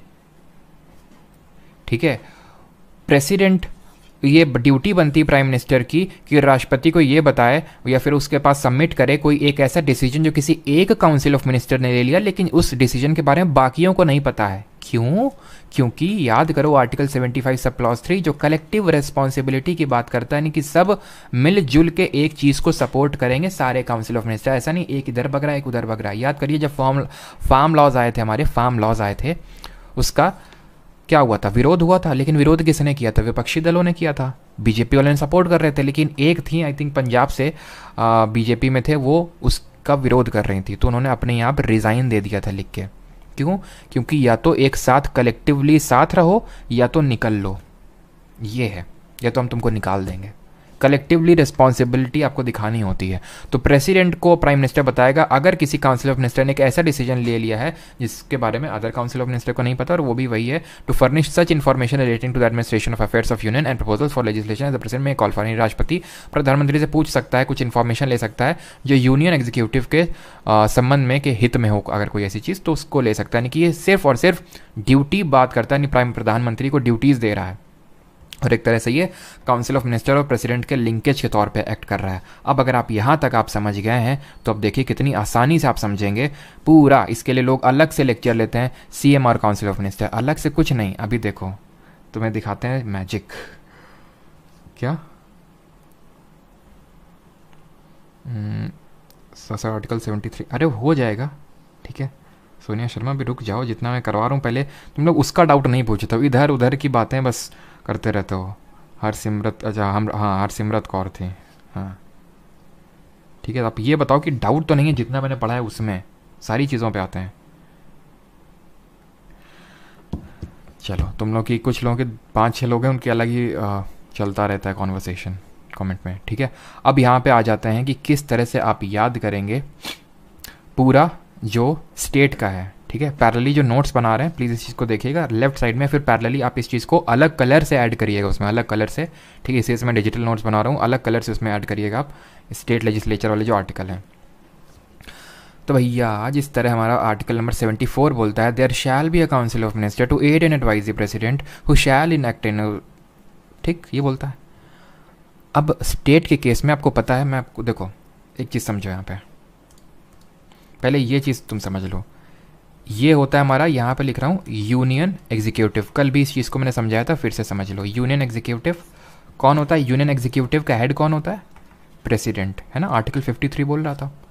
ठीक है, इसमें और कौन कौन आता है? प्रधानमंत्री आते हैं, अदर काउंसिल ऑफ मिनिस्टर आते हैं। अदर क्यों बोल रहा हूँ? बिकॉज प्रधानमंत्री खुद एक काउंसिल ऑफ मिनिस्टर हैं। अटॉर्नी जनरल आते हैं, यही आते हैं ना। ऐसे ही, और सॉरी एक और आते हैं वाइस प्रेसिडेंट। ठीक है, वाइस प्रेसिडेंट आते हैं, उपराष्ट्रपति। उसी तरह हमारे स्टेट का जो एग्जीक्यूटिव होता है, स्टेट का एग्जीक्यूटिव, उसमें सबसे टॉप पे आते हैं गवर्नर, यानी कि गवर्नर हेड होंगे एग्जीक्यूटिव के। कोई आर्टिकल बोल रहा होगा, देखेंगे। यानी कि राष्ट्रपति के समानांतर होता है राज्यपाल, प्रधानमंत्री के समानांतर कौन होगा? सीएम, सबको पता है, चीफ मिनिस्टर होगा। काउंसिल ऑफ मिनिस्टर जैसे वहाँ, यहाँ भी मंत्री परिषद होगा। ठीक है, जो एड एंड एडवाइस किसको कर रहा होगा? गवर्नर को कर रहा होगा। जहाँ वहाँ एडवोकेट जनरल है, वैसे यहाँ, सॉरी वहाँ अटॉर्नी जनरल है, यहाँ पे एडवोकेट जनरल होता है। ठीक है, ये हमने स्किप कर दिया ना, आर्टिकल नंबर 76 में था। ऐसे ही ये भी स्किप कर देंगे, आर्टिकल नंबर 165 में। ठीक है, वो अभी देखेंगे। और जैसे यहाँ वाइस प्रेसिडेंट होता है, वैसे यहाँ कुछ नहीं होता, कुछ भी नहीं होता। वाइस प्रेसिडेंट की तरह यहाँ वाइस गवर्नर नहीं होता है। अब आप बहुत ही आसानी से बोल सकता हूँ मैं कि जहाँ पे पीएम होगा वहाँ सीएम कर दो, जहाँ प्रेसिडेंट होगा वहाँ गवर्नर कर दो। पूरा का पूरा आर्टिकल सेम होगा। किसके संबंध में? पीएम और काउंसिल ऑफ मिनिस्टर के संबंध में। कौन सा आर्टिकल होगा ये होगा 163। 163। ठीक है, अभी याद कैसे करने में, देखो याद ऐसे करना, याद भी देख लो। इसमें एक जोड़ो और एक घटा दो, मतलब इसके आगे एक जोड़ो। जैसे 74 बोलता है, there shall be a council of minister to aid and advice the president who shall act in such accordance, जो भी एडवाइस मिलती है। एक जोड़ो और एक घटा दो, यानी कि 170, सॉरी यहाँ पे 174 था ना। एक सेकेंड। तो यहाँ पे इस तरह से आप समझ सकते हो कि 60s की लाइन में आप समझ सकते हो। जैसे इसमें आपने एक जोड़ा, ठीक है, और इसको 164 कंसिडर कर लो, और इसमें एक घटा दो तो 163 हुआ। तो आपका जो आर्टिकल 163 है वो सेम चीज़ बोलेगा कि there shall be a council of minister with the chief minister at the head to aid and advice the governor who shall in the exercise of his function act in accordance with such advice. बस अंतर इसमें यह है कि 44वें संविधान संशोधन ने इसको बाइंडिंग एक तरह से कर रखा है कि प्रेसिडेंट पे एडवाइस बाइंडिंग है अगर दोबारा लौट के आती है। लेकिन गवर्नर के केस में ऐसा कुछ भी बाइंडिंग नहीं है, कितनी बार भी लौट आ सकता है वो। ठीक है, सेकंड ये हमारा, वो सारे क्लॉजेज वही हैं। अब ये जो सब क्लॉज 2 है ना, 74 सब क्लॉज 2 की, the question whether any or if so what advice was tendered by the minister to the president shall not be inquired into any court. यही आपका आर्टिकल नंबर 163 का सब क्लॉज 2 हो जाएगा। 163 का सब क्लॉज 2 हो जाएगा, बस प्रेसिडेंट की जगह गवर्नर हो जाएगा। अब उसके लिए मुझे अलग से करवाने की थोड़ी ज़रूरत है। अब आते हैं आर्टिकल नंबर 175। जिस तरह आर्टिकल नंबर 175 है, इसके पैरेलल कौन सा आर्टिकल होगा? एक जोड़ दो और इसको 7 को 6 मान लो और एक घटा दो तो 164 होगा, आर्टिकल 75 के समकक्ष। यहाँ ये बोलता है जैसे ये कि prime minister shall be appointed by president and the other minister shall be appointed by president on the advice of prime minister. उसी तरह ये आपका बोलता है आर्टिकल नंबर 164 कि CM shell be appointed by governor and other minister shall be appointed by governor on the advice of CM. खत्म। ठीक है, इसके लिए अलग से थोड़ी ना मुझे लिखने की जरूरत है। फिर यहाँ पे 1A जिस तरह से जोड़ा यहाँ पे, वैसे ही 1A जोड़ा 164 आर्टिकल में भी। जिस तरह यहाँ पे 15% की लिमिट है ना कि काउंसिल ऑफ मिनिस्टर 15% से ज़्यादा नहीं हो सकते, ऐसे ही किसका 15%? लोकसभा का। वैसे ही यहाँ पे भी 15% से ज़्यादा नहीं हो सकते, किसका? यहाँ पे लोअर हाउस क्या है? लेजिस्लेटिव असेंबली का नहीं हो सकते। बस एक माइन्यूट सा अंतर है, वो बता देता हूँ मैं आपको लिख के। डिफरेंस ये है कि यहाँ पे मैक्सिमम में तो लिमिट है कि 15%, कहाँ पे? यूनियन में। ऐसी स्टेट में भी है, लेकिन मिनिमम की कोई लिमिट नहीं है लोकसभा के केस में, सेंटर केस में, कि मिनिमम इतने मिनिस्टर तो होने ही चाहिए। लेकिन लेजिस्लेटिव असेंबली के केस में है, स्टेट के केस में है। वो मिनिमम कितना है? मिनिमम है आपका 12 इन case of legislative assembly only. Lok Sabha के केस में कुछ मिनिमम नहीं है। इस चीज़ को ब्रैकेट बना के उसी सेम कलर से ऐड करेंगे नोट्स में। ठीक है, कि मिनिमम 12 मिनिस्टर्स तो होने चाहिए मिनिमम। ठीक है, मैक्सिमम तो वही 15% ऑफ लेजिस्लेटिव असेंबली। उसी तरह 1B जिस तरह इसमें 75 1B, उसी तरह वहाँ पे 164 1B है। क्या बोलता है कि अगर कोई डिस्क्वालिफिकेशन के ग्राउंड में वो होगा डिस्क्वालीफाई, तो मिनिस्टर भी नहीं बन सकता है वो। खत्म। ठीक है, फिर जिस तरह 75 सब क्लॉज 2 बोलता है minister shall hold office during the pleasure of president, तो प्रेसिडेंट की जगह गवर्नर कर दो स्टेट केस में। 164 सब क्लॉज 3 में जिस तरह यहाँ पे है, क्या हो जाएगा? काउंसिल ऑफ मिनिस्टर की जगह काउंसिल ऑफ मिनिस्टर रहेगा, हाउस ऑफ पीपल की जगह लेजिस्लेटिव असेंबली हो जाएगा। देखो ये समानांतर समझ गए? उसी तरह जिस तरह हमारा लोकसभा होता है उसी के समानांतर होता है लेजिस्लेटिव असेंबली, जिसको हम बोलते हैं विधान परिषद। तो जहाँ जहाँ प्रेसिडेंट था वहाँ वहाँ आपने गवर्नर कर दिया, जहाँ पीएम था वहाँ सीएम कर दिया, सीएम का सीओएम ही रहेगा, और जहाँ जहाँ पे लोकसभा था वहाँ पे आपने लेजिस्लेटिव असेंबली कर देना है। ठीक है, क्योंकि जहाँ लोअर हाउस हमारा सेंटर के केस में लोकसभा होता है, वैसे स्टेट के केस में लेजिस्लेटिव असेंबली होता है। ठीक है, तो काउंसिल ऑफ मिनिस्टर जो हमारे स्टेट के, they are collectively responsible to legislative assembly. और जिस तरह बिफोर, इसके केस में क्या हो जाएगा, स्टेट के केस में आर्टिकल 164 सब क्लॉज 4 कि before a minister enter upon his office governor shall administer to him the oath of office of secrecy according to the form, वही पूरा खत्म। अब जिस तरह हमारा ये 5 और 6 क्या है, 5 बोलता है कि अगर कोई मतलब मिनिस्टर हो सकता है बिना किसी हाउस का मेंबर हुए मैक्सिमम 6 महीनों के लिए, वैसे वहाँ पे भी है कि कोई मिनिस्टर हो सकता है बिना किसी हाउस का मेंबर हुए 6 महीने तक, लेकिन उसको किसी हाउस की मेंबरशिप लेनी होगी, जैसे कि हमारा सेंटर केस में था। सेंटर केस में जैसे लोकसभा है तो उस केस में लेजिस्लेटिव असेंबली, और जैसे हमारा अपर हाउस है राज्यसभा, उसी तरह हमारा सेंटर केस स्टेट केस में होता है लेजिस्लेटिव काउंसिल विधान परिषद। लेकिन ये सारे राज्यों में नहीं होती है, कल देखेंगे, सिर्फ कुछ ही में है। ठीक है, तो फिर लेजिस्लेटिव असेंबली की ही मेंबरशिप उसको लेनी होगी। ठीक, फिर यहाँ पे जिस तरह सैलरी और अलाउंसेस लिखा है वैसे 164 सब क्लॉज 6 में सैलरी अलाउंसेस लिखा है, कुछ अलग नहीं है, कुछ भी अलग नहीं है। ठीक है, अब जिस तरह 76 बात करता है अटॉर्नी जनरल की, तो एक जोड़ के इसको 166 मान लो और एक घटा दो तो 165 हो जाएगा। और 165 बात करता है एडवोकेट जनरल की, जो कि हम साथ में देखेंगे अटॉर्नी जनरल के। एडवोकेट जनरल की बात करता है। फिर आपको यहाँ पे क्या करना है, जैसे यहाँ 77 है तो एक जोड़ के इसको 167 मान के एक घटा दो तो 166 हो जाएगा। तो ये पूरा ये यहाँ पे 166 के रिगार्डिंग हो जाएगा, conduct of business of government of state हो जाएगा यहाँ पे, खत्म। ठीक है, सारी चीज़ सेम रहेगी, कुछ नहीं है चेंज होगा। प्रेसिडेंट की जगह गवर्नर हो जाएगा, और अगर कहीं प्राइम मिनिस्टर है तो उसकी जगह सीएम हो जाएगा, खत्म, और कुछ नहीं। लेकिन यहाँ पे प्राइम मिनिस्टर कहीं है नहीं, प्रेसिडेंट है, तो प्रेसिडेंट की जगह उस गवर्नर कर दो। अगर आपको यकीन नहीं होता, कोई भी आप आर्टिकल सर्च कर लेना, वो आर्टिकल 166 पूरी सेम चीज़ मिलेगी, एक वर्ड भी चेंज नहीं होगा, बस प्रेसिडेंट की जगह गवर्नर होगा, एक वर्ड भी चेंज नहीं होगा। 78 बात करता है ड्यूटीज़ ऑफ पीएम, तो भाई इसमें क्या करना है, एक जोड़ना है, इसको 168 मान लेना और एक घटा देना, तो 167 किसकी बात करता होगा, ये बात करता है ड्यूटीज़ ऑफ सीएम की। ठीक है, बात करता है ड्यूटीज़ ऑफ सीएम की, ये आपका 166 हो गया। ठीक है, जो 77 का था कि भारत सरकार के कार्यों का संचालन, ये हिंदी में क्या बोलेंगे, जैसे भारत सरकार के कार्यों का संचालन 77 में, वैसे ही राज्य कार्य के कार्यों का संचालन जो है जो राज्यपाल है उसके नाम पे होगा। ठीक है, तो ये सारी चीज़ें आपकी क्लियर हो गई। अब हम आते हैं गवर्नर यानी राज्यपाल के भी आर्टिकल देख लेते हैं, लेकिन पहले ये बताइए क्लियर है कि नहीं। मैं सारी चीज़ें समराइज़ कर देता हूँ फिर से आपके लिए। ठीक है, हमने ये देखा 74 बोलता है, यानी 74 जो आर्टिकल है वो बराबर है स्टेट में आर्टिकल 173 के। ठीक है, जो 75 है वो बराबर है 164 के, जो 76 है वो बराबर है 165 के, जो 77 है वो आर्टिकल बराबर है 166 के, जो 178 है वो बराबर है 167 के। कुछ अलग नहीं है, प्रेसिडेंट की जगह गवर्नर, पीएम की जगह सीएम, और बस एक डिफरेंस था यहाँ पे 75 में कि यहाँ पे मैक्सिमम तो साइज़ था काउंसिल ऑफ मिनिस्टर का 15%, स्टेट के केस में भी है, लेकिन मिनिमम साइज़ नहीं था कुछ मिनिस्टर्स का, जो कि मिनिमम है स्टेट के केस में 12 मेंबर्स का होता है। इतनी चीज़ें सभी को क्लियर हो गई यहाँ तक, बताओ। तो फिर गवर्नर भी स्टार्ट करें, और गवर्नर भी बस 5 मिनट लगेगा। प्रेसिडेंट अगर आपने कल पढ़ा है तो। LALC में डिफरेंस अक्षय चौधरी कल बताएंगे LALC में डिफरेंस क्या होता है। ठीक है, सीएम कौन से पार्ट में आता है, पार्ट 6 में आता है। ये बस इतना डिफरेंस है, ये सारे के सारे पार्ट 5 में आते हैं, भाग नंबर 5 में आते हैं, और जो स्टेट एग्जीक्यूटिव होता है, यूनियन एग्जीक्यूटिव पार्ट 5, और जो स्टेट एग्जीक्यूटिव होता है ये पार्ट 6 ऑफ कॉन्स्टिट्यूशन में आते हैं। बस ये माइन्यूट सा डिफरेंस है, क्योंकि यूनियन के बाद स्टेट चालू होता है। पार्ट 1 क्या था, union territory, part 2 citizenship, part 3 fundamental right, part 4 DPSP, part 4A fundamental duties, part 5 union, part 6 state. ठीक, all clear, okay.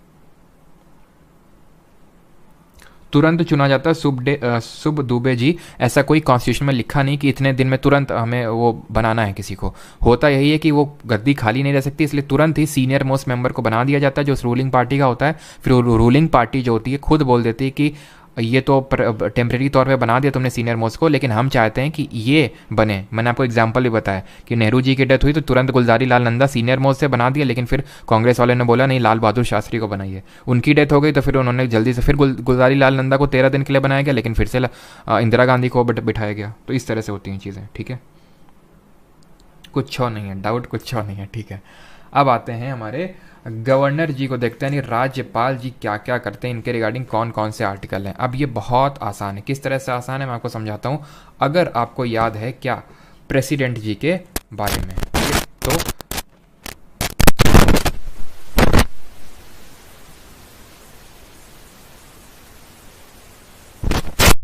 Voice clear आ रही होगी, पता नहीं, थोड़ा सा माइक का प्रॉब्लम रहता है। चलो कोई नहीं, तो अभी वॉइस आ रही है ना। देखो आर्टिकल 52 क्या बोल रहा था, there shall be a president of India, ठीक है। आर्टिकल, पहली बात तो एक चीज़ मैं बता दूं, ये हम किसके बारे में ये सारी चीज़ें कर रहे हैं, स्टेट एग्जीक्यूटिव के बारे में। और स्टेट एग्जीक्यूटिव में कौन कौन आता है मैंने आपको ये बता दिया, ठीक है।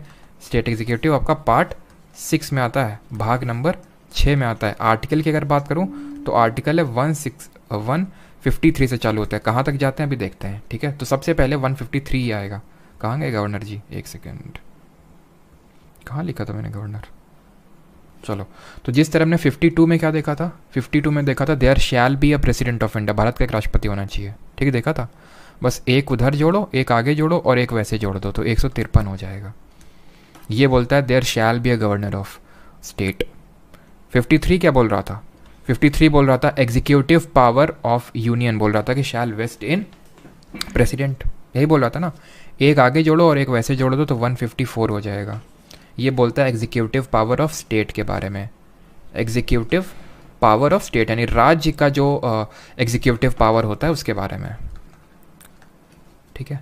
54 क्या बोला था, 54 बोला था प्रेसिडेंट का इलेक्टोरल कॉलेज, प्रेसिडेंट के इलेक्शन में कौन कौन हिस्सा लेगा। 55 क्या बोला था कि manner of election of president, की राष्ट्रपति का इलेक्शन किस किस तरह से होगा, इनडायरेक्ट इलेक्शन होगा, proportional representation, single transferable vote, secret ballot, सब कुछ था। लेकिन जो हमारे गवर्नर भैया ये तो इलेक्ट ही नहीं होते हैं, इनका इलेक्शन नहीं होता है, ये नॉमिनेटेड होते हैं, ये नॉमिनेटेड होते हैं, ये इलेक्टेड होते हैं प्रेसिडेंट, लेकिन ये नॉमिनेट होके होते हैं। नॉमिनेट कौन करता है, नॉमिनेटेड बाई प्रेसिडेंट, या फिर नॉमिनेट तो नहीं बोलना सही रहेगा, अपॉइंट होते हैं, सॉरी अपॉइंट होते हैं, नॉट नॉमिनेटेड, अपॉइंटेड बाई, ठीक है। ये होते हैं आपके अपॉइंट, इलेक्शन इनका नहीं होता है, ठीक। और अपॉइंटमेंट करता किस आर्टिकल के तहत होगी भाई, इनका इलेक्शन प्रेसिडेंट का 55 के तहत हो रहा था तो भैया इनकी अपॉइंटमेंट 55 के तहत होगी, ख़त्म बात। मतलब 55 नहीं, मतलब 155, ठीक है, 155 के तहत होगी, ठीक है। जिस तरह प्रेसिडेंट का था, या फिर इस तरह से याद कर सकते हो कि 154 में इलेक्शन था ना, तो अगेन उसमें एक जोड़ दो और एक जोड़ दो यहाँ पे, ओवरऑल तो 155 हो जाएगा, ठीक। 56 किसकी बात कर रहा था, ये बात कर रहा था टर्म ऑफ प्रेसिडेंट, टर्म की बात कर रहा था ना कि क्या टर्म होगा। वैसे ही इसमें एक जोड़ दो, एक मत जोड़ना, बस आगे एक लगा देना तो 156 हो जाएगा। ये बात करेगा टर्म ऑफ गवर्नर, यानी कि कार्यकाल कितना होगा राज्यपाल का, कितना होगा, 5 साल का होगा, लेकिन ये 5 साल का होगा, लेकिन ये राष्ट्रपति के प्रसाद पर्यंत पद धारण करते हैं, यानी कि president he serves until the pleasure of president. और क्यों प्लेजर ऑफ प्रेसिडेंट यहाँ पे लिखा हुआ, आप समझ गए ना, प्लेजर ऑफ प्रेसिडेंट वहाँ लिखा हुआ जहाँ पे किसी का रिमूवल का प्रोसीजर नहीं है। 57 किसकी बात कर रहा था, ये बोल रहा था री इलेक्शन हो सकता है प्रेसिडेंट का एनी नंबर ऑफ टाइम, लेकिन हमारे गवर्नर जी का तो इलेक्शन ही नहीं होता, तो री इलेक्शन की बात कहाँ से उठती है ना। तो इसलिए 157 में हमारा है क्वालिफिकेशन के बारे में। अब क्वालिफिकेशन के बारे में हमारे प्रेसिडेंट का कौन सा आर्टिकल था, वो था 58, तो 57 को यहाँ से हटाइए और 58 को लिखिए। बस ये थोड़ी सी डिफरेंसेस है जो यहाँ पे आपको पकड़ना पड़ेगा कि 58 में हमारा राष्ट्रपति का क्वालिफिकेशन, ठीक है, उसी तरह 157 में है हमारा, 157 में है क्वालिफिकेशन ऑफ गवर्नर। अब क्या क्वालिफिकेशन है वो देख लेते हैं। क्वालिफिकेशन ऑफ गवर्नर ये है कि सिटीजन ऑफ इंडिया होना चाहिए और 35 ईयर्स ऑफ एज होनी चाहिए, ये इंपॉर्टेंट है, 35 ईयर ऑफ एज। प्रेसिडेंट के केस में क्या था, 35 साल उसके में भी था, एज 35 साल। सिटीजन ऑफ इंडिया होना चाहिए, और मैंने बताया था नेचुरलाइज सिटीजन इंडिया का प्रेसिडेंट हो सकता है, यूएसए में नहीं ऐसा है। और ये था कि he should be qualified to be appointed as a member of Lok Sabha. Vice president के केस में क्या था, 35 साल उम्र, citizen of India, and he should be qualified to be appointed as a member of Rajya Sabha. क्यों? क्योंकि राज्यसभा का एक्स ऑफिशियो चेयरमैन है, खत्म। ये था चीज़ें। तो 35 ईयर्स ऑफ एज यहाँ पे भी है। एक अच्छा कन्वेंशन को फॉलो किया जाता है कि गवर्नर को जिस भी स्टेट में का गवर्नर बनाया जाएगा वो उस स्टेट का नहीं होना चाहिए। जैसे Anandiben Patel for example UP के, तो यूपी के नहीं होनी चाहिए। अगर किसी को बंगाल का गवर्नर बनाया बंगाल को गवर्नर बनाया जाएगा तो बंगाल का नहीं होना चाहिए। ये संविधान में कहीं भी लिखा हुआ नहीं है, वो कहीं पे भी लिखा नहीं हुआ है, सिर्फ इतना मेंशन है। ये मतलब एक कन्वेंशन है, एक रीति रिवाज आप बोल सकते हैं, ठीक। यहाँ पे एक चीज़ ऐड करना चाहूँगा, वो चीज़ बहुत इंपॉर्टेंट है, और वो चीज़ अमेंडमेंट से ऐड हुई थी। वो चीज़ ये है कि any person can be appointed as a governor of 2 or more state, खत्म बात। Any person can be appointed as a governor of 2 or more states. ये चीज़ को अमेंडमेंट से ऐड किया गया था, यानी कॉन्स्टिट्यूशन में लिखी हुई है, 7th कॉन्स्टिट्यूशनल अमेंडमेंट। हमेशा एक चीज़ याद रखना कि एक गवर्नर मल्टीपल स्टेट का गवर्नर हो सकता है, एक हाई कोर्ट मल्टीपल स्टेट्स या यूटीज़ का हाई कोर्ट हो सकता है। इन दोनों चीज़ों को, दोनों प्रावधानों को 7th अमेंडमेंट ऑफ 1956 से ही ऐड किया गया था, दोनों चीज़ों को। यानी कि जब शेयरिंग की बात आएगी, शेयरिंग स से 7, ठीक, और 7 और 7 से 7वां जो पार्ट था, 7वां भाग और संविधान का, उसको इसी 7th अमेंडमेंट से ही हटाया गया था। यानी जो पार्ट 6 अभी हम देख रहे हैं, गवर्नर और सीएम और काउंसिल ऑफ मिनिस्टर जो जितने हैं सब ये पार्ट 6 में आते हैं। और प्रेसिडेंट, यूनियन का एग्जीक्यूटिव पार्ट 5, स्टेट का एग्जीक्यूटिव सब कुछ पार्ट 6 में आता है। क्लियर हो गई ये चीज़। अब यहाँ पे एक स्लाइड क्रिएट करनी पड़ेगी बिकॉज इसके बाद क्वेश्चन आ गए, तो एक स्लाइड करके ये कर लेते हैं और उसके बाद क्वेश्चन ही दनादन करेंगे अभी, ठीक है। अब देखिएगा अब किस तरह से खटाखट सारे क्वेश्चन होंगे, ठीक है। बस 1-2 आर्टिकल और बाकी हैं। कहाँ तक हो गया था, 58 तक हो गया था, ठीक है। 59 क्या बोल रहा था प्रेसिडेंट के केस में, condition of office of president, ये था ना। तो बस इसमें एक जोड़ो, अब एक घटा दो। वहाँ क्या कर रहे थे, एक जोड़ के एक जोड़ रहे थे, एक आगे लगा रहे थे और एक जोड़ रहे थे, तो 153 हुआ। एक आगे लगा रहे थे, एक जोड़ रहे थे, 154 हुआ। फिर क्या किया, अब यहाँ पे बराबर होना चालू हुआ। यहाँ पे तो जोड़ना पड़ रहा था, एक को जोड़ रहे थे भाई, आगे तो एक लगाना ही लगाना है, नो डाउट, आगे तो एक लगाना ही लगाना है, ठीक है। तभी हम गवर्नर के आर्टिकल के पास पहुँचेंगे। शुरू के 2 आर्टिकल में एक जोड़ा, फिर 55 के साथ कुछ नहीं जोड़ा, इसमें भी 2 आर्टिकल में कुछ नहीं जोड़ा, यानी कि शुरू के 2 आर्टिकल में एक जोड़ा, बाद के 2 आर्टिकल में कुछ नहीं जोड़ा, और फिर बाद के जब जो आर्टिकल हैं उनमें एक घटाना है अब आपको, ठीक है। तो एक लगाया और एक घटा दिया तो 157 हो गया। 59 में एक लगाया गया और एक घटा दिया तो 158 हो गया। यानी कि condition of office of governor किस में होंगी, 158 में होंगी, कंडीशन ऑफ गवर्नर्स ऑफिस। अब सर इसमें क्या क्या लिखा हुआ है, तो वही लिखा हुआ है जो प्रेसिडेंट के लिए लिखा हुआ है। क्या लिखा हुआ है कि ये किसी भी हाउस का मेंबर नहीं होना चाहिए, ना तो पार्लियामेंट, अगर इसको अपॉइंट होना है, जैसे हमारे प्रेसिडेंट के केस में था कि ये ना तो लोकसभा, ना तो राज्यसभा, ना तो किसी स्टेट लेजिस्लेटिव असेंबली का मेंबर हो सकता है। और अगर है तो प्रेसिडेंट की गद्दी में बैठने से पहले वो रिज़ाइन कर देगा वहाँ से, वो उस सीट को वैकेट कर देगा। वही यहाँ पे भी है कि उस ही बंदे को गवर्नर अपॉइंट किया जा सकता है, जो अगर कोई गवर्नर अपॉइंट किया जा रहा है किसी को, अगर किसी हाउस में ऑफ मेंबर ऑफ पार्लियामेंट है या फिर मेंबर ऑफ लेजिस्लेटिव असेंबली है, तो उसको वो सीट वैकेट करनी पड़ेगी। सिंपल, कुछ अंतर है ही नहीं ना। अंतर हो तो बताऊँ ना मैं, और जहाँ अंतर होगा वहाँ मैं बताऊँगा आपको, ठीक है। तो जिस तरह 59 है उसी तरह 158 है आपका। 60 क्या बोल रहा था, 60 बोल रहा था ओथ के बारे में, किनको ओथ दिलाते हैं, CJI। तो अब इसमें क्या करना है, एक जोड़ना और एक घटाने की बारी चल रही है अभी। तो 159 ये क्या बात करेगा, ओथ की बात करेगा। ओथ प्रेसिडेंट को कौन दिला रहा था, CJI। इनको कौन दिलाएगा, बस chief justice of high court दिला देंगे, chief justice of high court. काफ़ी लोग सुप्रीम कोर्ट कभी कभी लगाते हैं, कुछ CM लगा देंगे कुछ ओथ में, लेकिन चीफ जस्टिस ऑफ इंडिया दिलाता है। चीफ जस्टिस ऑफ इंडिया मतलब chief justice of supreme court दिलाता है प्रेसिडेंट को, तो chief justice of high court दिलाएगा किसको, गवर्नर को, ठीक है। 61 बात करता है इम्पीचमेंट ऑफ प्रेसिडेंट, यानी कि रिमूवल प्रोसीजर ऑफ प्रेसिडेंट, जिसको हमने लिया यूएसए के कॉन्स्टिट्यूशन से, उस सुप्रीम कोर्ट के जजेस और हाई कोर्ट के जजेस के रिमूवल को वहाँ से लिया हम लोगों ने। और क्या लिया, फंडामेंटल राइट्स लिया वहाँ से, इंडिपेंडेंस ऑफ जुडिशरी और जुडिशियल रिव्यू हमने यूएसए से लिया। अब मैं क्यों बार बार चीज़ें रिपीट करता हूँ, क्योंकि रिपीटिशन ज़रूरी है, रिवीजन ज़रूरी है, लेकिन इस तरह का जो रिमूवल का प्रोसीजर आर्टिकल 61 के तहत जो हमारा प्रेसिडेंट का दिया हुआ है वो गवर्नर के लिए है ही नहीं। क्यों? क्योंकि he serves until the pleasure of president. जब तक प्रेसिडेंट को प्लेजर देता रहेगा तब तक वो रहेगा ऑफिस में, और जिस दिन प्लेजर देना बंद कर दिया गया, यानी कि कोई भी रिमूवल का प्रोसीजर नहीं है। तो यानी कि इनके अगर हम मेन इंपॉर्टेंट आर्टिकल के बारे में बात करें, खत्म हो गए इनके।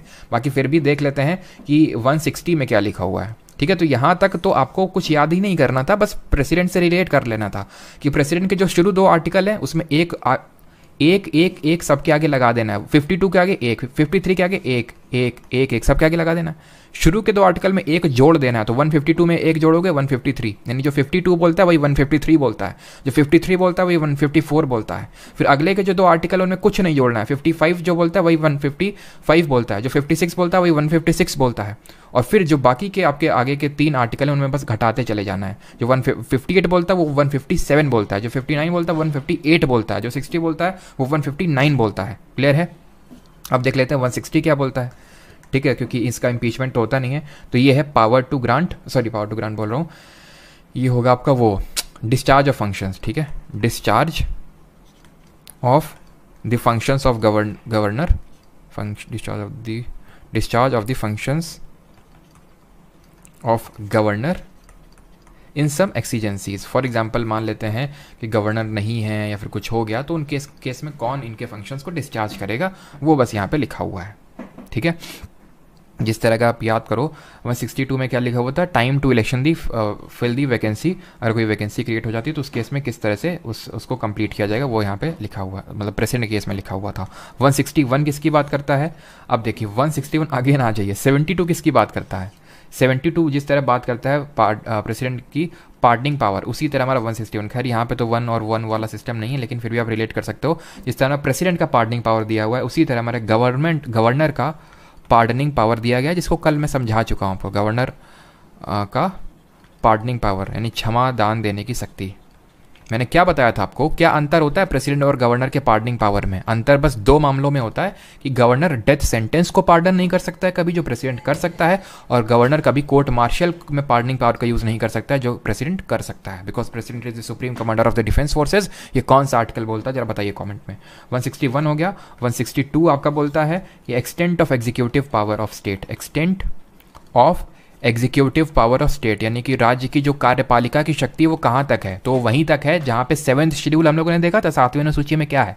यूनियन लिस्ट, स्टेट लिस्ट और कॉन्करेंट लिस्ट। तो यूनियन लिस्ट में वो सब्जेक्ट है जहाँ यूनियन का जुरिस्डिक्शन है लॉ बनाने का, स्टेट लिस्ट में वो सब्जेक्ट है जहाँ स्टेट का जुरिस्डिक्शन है लॉ बनाने का। तो स्टेट का एग्जीक्यूटिव का जो एक्सटेंट है वो लिखा हुआ है कि स्टेट लॉ उन्हीं मैटर से बना सकता है जो 7th शेड्यूल में स्टेट लिस्ट में सब्जेक्ट मैंशनड है। तो वही है extent of executive power of state. ठीक है, और अगर हम बात करें आखिरी आर्टिकल की, दैट इज 163, ये तो देख ही चुके हैं ना। देखो ये काउंसिल ऑफ मिनिस्टर की बात करता है कि there shall be a council of minister to aid and advice president, बस वहीं से फिर से स्टार्ट हो गया। देख लो 163, 62 तक देख लिया ना, their extent of executive power. जिस तरह हमारा प्रेसिडेंट और वाइस प्रेसिडेंट खत्म हो चुका था, ठीक है, उसके बाद ही चालू हुआ था ना काउंसिल ऑफ मिनिस्टर, उसी तरह गवर्नर खत्म होने के बाद यहाँ से काउंसिल ऑफ मिनिस्टर चालू हो जाएगा, बिकॉज क्योंकि यहाँ पे कोई वाइस गवर्नर जैसा नहीं होता है। बस 163 तो वो पूरा वही सेम हो गया, सब एक साथ ख़त्म। इसके लिए अलग से कोई क्लास की ज़रूरत नहीं थी। अब लगाओ क्वेश्चन, उससे पहले कुछ और महत्वपूर्ण चीज़ें राज्यपाल से संबंधित, गवर्नर संबंधित यहाँ पे देख लो। गवर्नर जो होता है ये टाइटुलर हेड होता है, टिटुलर इसको हेड बोल सकते हैं ऑफ। लेकिन उससे पहले एक चीज़ यहाँ पे मैं नोट करना चाहूँगा, और जो कि हमारे नेहरू जी ने बोली थी, और ये आर्टिकल 78 के साथ अगर मैं लिखूँगा तो ज़्यादा सही रहेगा ये। ठीक है, वो नेहरू जी ने ये चीज़ बोली थी कि prime minister is the lynch pin of government, lynch pin of government. Lynch pin क्या होता है? जैसे आपने बैलगाड़ी वगैरह देखी है, फिर कहीं पे भी आपने देखा होगा कि जैसे बैलगाड़ी वगैरह में ऐसा एक पिन लगा रहता था ताकि टायर बाहर ना आ जाए, टायर बाहर को ना जाए, जो लकड़ी के रहते थे टायर। कौन कौन यहाँ पे बैलगाड़ी में बैठा है? मैं तो काफ़ी बैठा हूँ। ठीक है, हमारे एक परिवार में दादाजी थे, है ना, वो खूब लेके जाते थे। लड़ी बोलते हैं हमारे यहाँ उसको, जो बैलगाड़ी होती है उसको लड़ी या फिर लड़िया बोलते हैं हमारे यहाँ पे। तो लड़ी में जो टायर होते हैं उसमें इस तरह से लिंच पिन लगा रहता है ताकि जो टायर है वो बाहर ना निकले, तो वो उसको बोलते हैं लिंच पिन। तो क्योंकि जिस तरह से लिंच पिन बहुत इंपॉर्टेंट है ताकि सारी चीज़ें बाहर ना निकलें, उसी तरह प्राइम मिनिस्टर एक लिंकेज के तौर पे एक्ट कर रहा है ना, तो ये नेहरू जी ने कि he is the lynch pin, I think फिर से वॉइस गई होगी, कि he is the lynch pin of the government, ये नेहरू जी ने बोला था। अब यहाँ पे कुछ गवर्नर जी के रिगार्डिंग जो मुझे चीज़ें बतानी है कि he is the titular head of the state. जिस तरह हमारा टाइटुलर हेड होता है नहीं, नाम का हेड, यूनियन का होता है प्रेसिडेंट, उसी ये भी हमारा क्या होगा, डी ज्यूरे हेड होगा। डी फैक्टो हेड कौन होगा, सीएम होगा। सेम चीज़ें हैं, सेम चीज़ें, यानी कि रियल पावर सीएम के हाथ में, और जो नॉमिनल हेड इसको बोल सकते हैं, यानी कि जो फेक पावर तो नहीं बोलना सही रहेगा, नॉमिनल हेड हो गया आपका ये।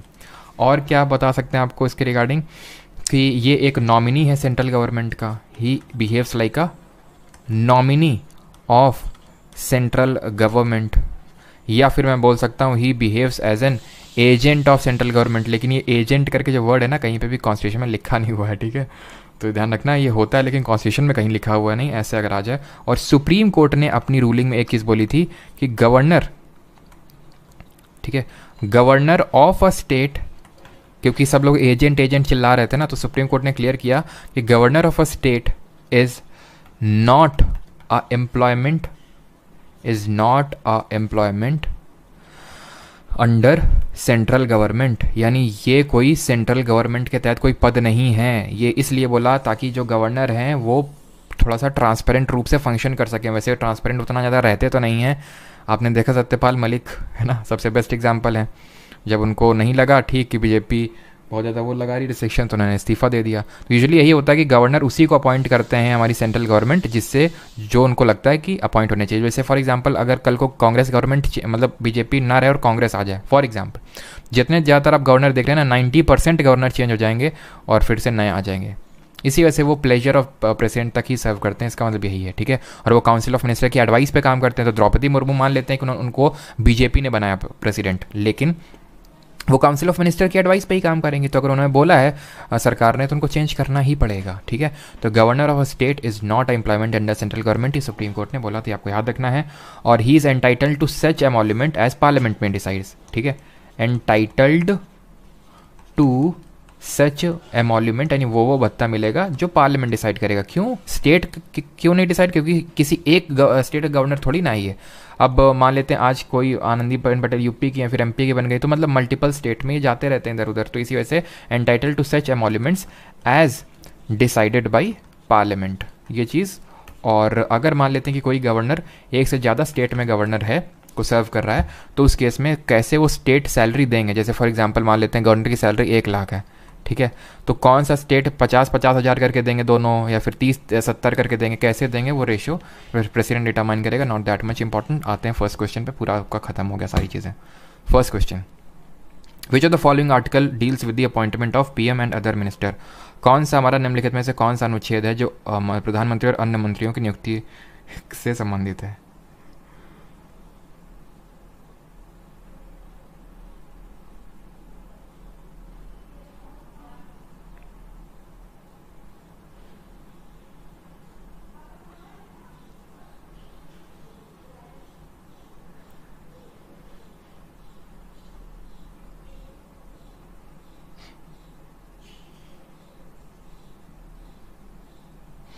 75 सबका सही है। Which one of the following deals with the appointment of prime minister and other minister, 75, ठीक है।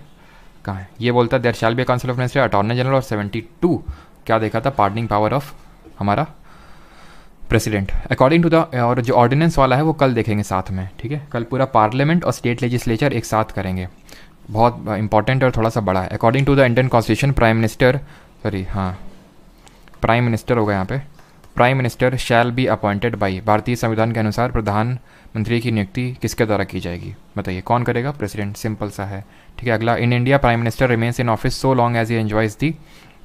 और अभी एक टॉपिक थोड़ा सा टॉपिक तो नहीं बोलना है, एक सब टॉपिक है कि पहले कैबिनेट के हमारे कौन कौन से मिनिस्टर थे, उन्होंने कौन कौन से पोर्टफोलियो होल्ड किए थे, इस पर क्वेश्चन आ जाता है। ये मैंने लास्ट में रखा है, ठीक है। तो वहीं एक क्वेश्चन करेंगे, उसी के थ्रू समझ लेंगे। In India PM remains in office so long as he enjoys the. Prime minister कब तक ऑफिस में रहेगा, जब तक वो सपोर्ट एंजॉय करता है, कॉन्फिडेंस एंजॉय करता है लोकसभा का, क्योंकि लोकसभा को खुश करके रखना है। ये आर्टिकल 75 बोलता है। They hold office till the pleasure until they have confidence in the lower house of parliament. What is the tenure of prime minister of India? कितना tenure होता है पीएम का? Co-terminus with the tenure of Lok Sabha, co-terminus with the tenure of president, as long as he enjoys the support of majority of Lok Sabha 5 years. Answer होगा सी, जब तक वो enjoy करते हैं मेजोरिटी को लोकसभा में, ठीक है। 13 दिन में भी सरकारें गिरी हैं। और नेहरू जी हमारे लॉन्गेस्ट सर्विंग प्राइम मिनिस्टर रहे हैं, आपको भी पता होना चाहिए। नेहरू जी हमारे रहे हैं तकरीबन 16 साल 286 दिन, 16 ईयर्स और 286 डेज रहे हैं हमारे Nehru ji, longest serving prime minister रहे हमारे, ठीक है। तो इतने दिन भी रहे हैं और कुछ लोग 13 दिन भी रहे हैं, ठीक है। वैसे तो जैसे अटल बिहारी वाजपेयी जी की भी एक बार पहली बार जब बने थे तो 13 दिन में सरकार बनी थी, मतलब गिर गई थी। तो वो कुछ 5 साल इस तरह से कुछ नहीं होता है, जब तक मेजोरिटी है आपकी तब तक, जब तक बहुमत है तब तक आप रहेंगे। The resignation of PM means the, मतलब मैक्सिमम 5 साल का हो सकता है एक टेन्योर में, ठीक है। मैक्सिमम 5 साल, क्योंकि लोकसभा का जो मैक्सिमम टेन्योर होता है वो 5 साल का होता है। लोकसभा का टेन्योर मैक्सिमम 5 साल का होता है, तो मैक्सिमम 5 साल तक ही रहेंगे वो, ठीक है। या फिर हम बोल सकते हैं कि भाई as long as enjoys the support of a majority in the Lok Sabha. अब जैसे कि प्रधानमंत्री मोदी जी हैं, पहले 5 साल 2014 से 19 तक सर्व किए, फिर 19 से लेकर 24 तक रहेंगे, फिर 24 से लेकर जब तक रहेंगे। लेकिन अगर आज उनके खिलाफ नो कॉन्फिडेंस आ जाए तो उनकी सरकार गिर जाएगी, ठीक है। 5 साल का पूरा नहीं कंप्लीट कर पाएंगे। इट इज़, और जो भी नई गवर्नमेंट बनती है ना, वो रिमाइंडर ऑफ द टर्म के लिए नहीं बनती है कि भाई अगर मान लो आज डिसॉल्व हो गई तो अगले वाले जो इलेक्शंस होंगे वो 1 साल के लिए बस रहेगी, नहीं, वो पूरा सर्व करती है 5 साल, जो कि मैक्सिमम लाइफ होती है लोकसभा की।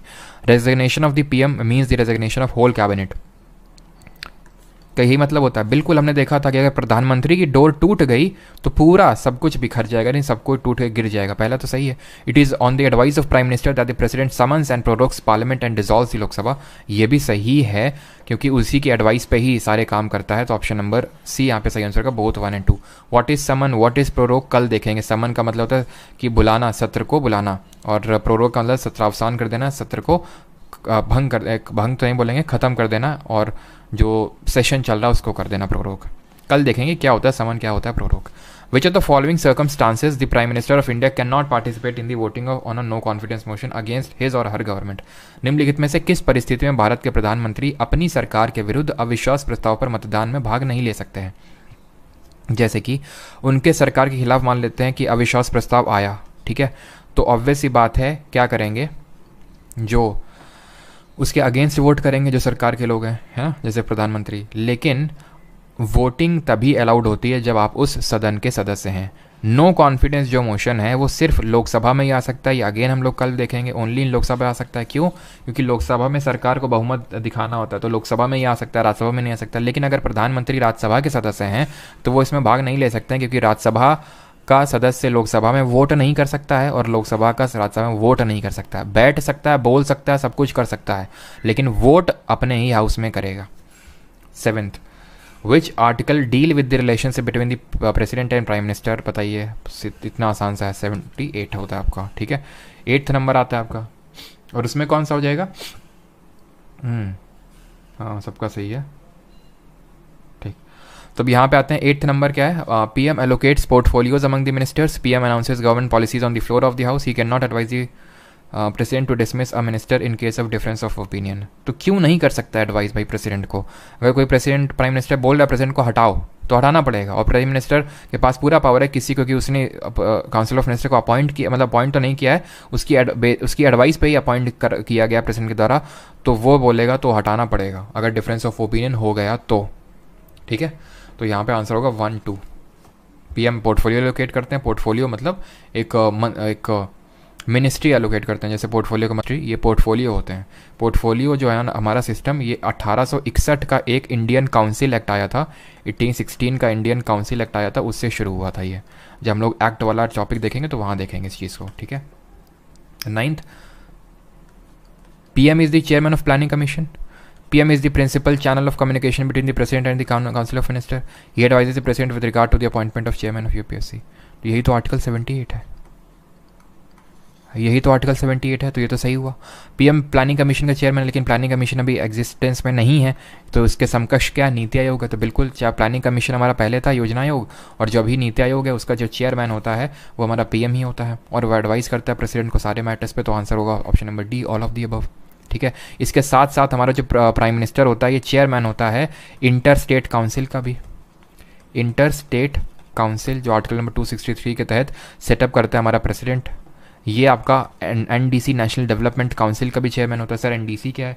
एनडीसी अभी एग्जिस्टेंस में नहीं है। प्लानिंग कमीशन के जो भी चीज़ें होती थी, जो भी प्लान करता था, उसको एक्चुअल में ग्राउंड लेवल पे इम्प्लीमेंट करने का काम एनडीसी का होता था, नेशनल डेवलपमेंट काउंसिल। तो उसका भी चेयरमैन पीएम होता था, ठीक है। तो इन सबका चेयरमैन पीएम होता है। यहाँ तक कि एक और होता है हमारा, कोई बताएगा? NDMA, national disaster management authority, इसका चेयरमैन भी हमारा पीएम होता है। याद रखना, एनडीएमए का, इंटर स्टेट काउंसिल का चेयरमैन पीएम होता है।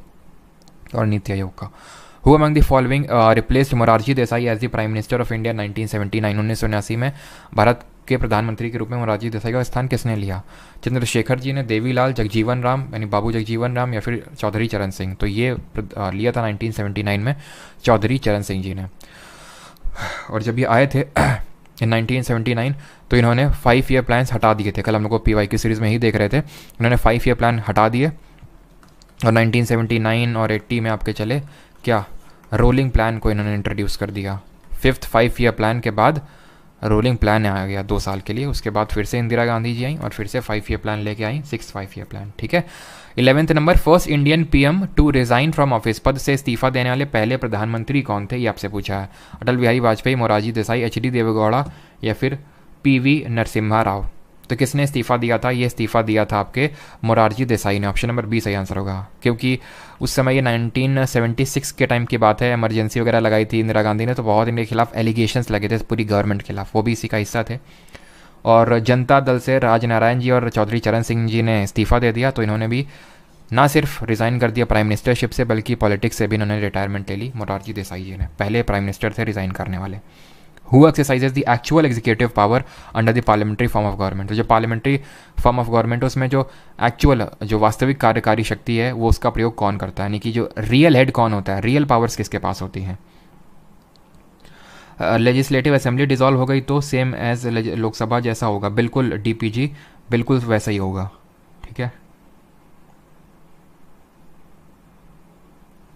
सर एक क्वेश्चन है कि राजीव गांधी के केस में क्या हुआ था, गवर्नर ने क्या किया था? मतलब समझा नहीं।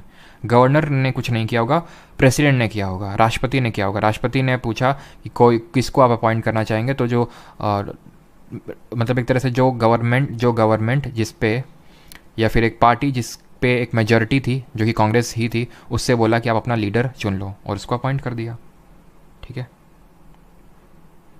चलिए, तो यहाँ पे क्या आंसर होगा? एक्चुअल पावर किसके हाथ में होती है? एक्चुअल पावर होती है प्राइम मिनिस्टर के पास में, हेडेड, या फिर हम बोल सकते हैं काउंसिल ऑफ मिनिस्टर भी आ सकता है इसकी जगह, तो वही आंसर हो, council of minister headed by prime minister. Who was the first women to become the prime minister of a country? बताओ। Golda Meir, Margaret Thatcher, Indira Gandhi, Sirimavo Bandaranaike कौन थी? इसका आंसर होगा option number C, Indira Gandhi, है ना। बिल्कुल गलत है ये आंसर, जिन लोगों ने भी सी दिया है। आंसर होगा डी, श्री मावो भंडारनाइके। एसएससी में कई बार पूछा जा चुका है। यहाँ पे first women prime minister of India नहीं पूछ रहा है, first women prime minister overall पूछ रहा है। 1975 में आई थिंक ये बन गई थी। कहाँ की? ये बनी थी श्रीलंका की, पूरे वर्ल्ड की पहली प्रधानमंत्री बनी थी ये, श्री मावो भंडारनाइके, श्रीलंका की। Who among the following became the prime minister of India without becoming a union cabinet minister? बिना यूनियन कैबिनेट का मिनिस्टर बने हुए ही ये आपके प्रधानमंत्री बन गए थे। कौन थे ये? चौधरी चरण सिंह, आई.के. गुजराल, एच.डी. देवेगौड़ा, या फिर मोरारजी देसाई? तो ये थे आपके HD. Deve Gowda, option number C. अगले क्वेश्चन पे आते हैं। Who hoist the national flag at the Red Fort on Independence Day? स्वतंत्रता दिवस पर लाल किले पर राष्ट्रीय ध्वज कौन फहराता है? राज्यपाल, राष्ट्रपति, उपराष्ट्रपति, या फिर प्रधानमंत्री? तो रेड फोर्ट आज़ादी के दिन पे, पहली बात तो आज़ादी के दिन में रेड फोर्ट में झंडे को फहराया जाता है, फिर इसकी होइस्टिंग की जाती है, इसको नॉट होइस्टिंग, फ्लैग रेजिंग की जाती है, यानी कि झंडा को ऊपर उठाया जाता है, जैसे अभी 15 अगस्त में होगा, ये काम करेंगे प्राइम प्रधानमंत्री। लेकिन जो हमारा रिपब्लिक डे होता है, याद रखना, रिपब्लिक डे यानी कि जिसको गणतंत्र दिवस बोलते हैं, 26 जनवरी को, क्यों मनाते हैं 26 जनवरी को, जरा बताइए कमेंट में। इस दिन राष्ट्रपति, प्रेसिडेंट कर्तव्य पथ पे, जो पहले राजपथ होता था, कर्तव्य पथ पे फ्लैग की होइस्टिंग करते हैं, फ्लैग की होइस्ट करते हैं, यानी कि बस उसको खोल दिया और वो झंडा हमारा लहर गया।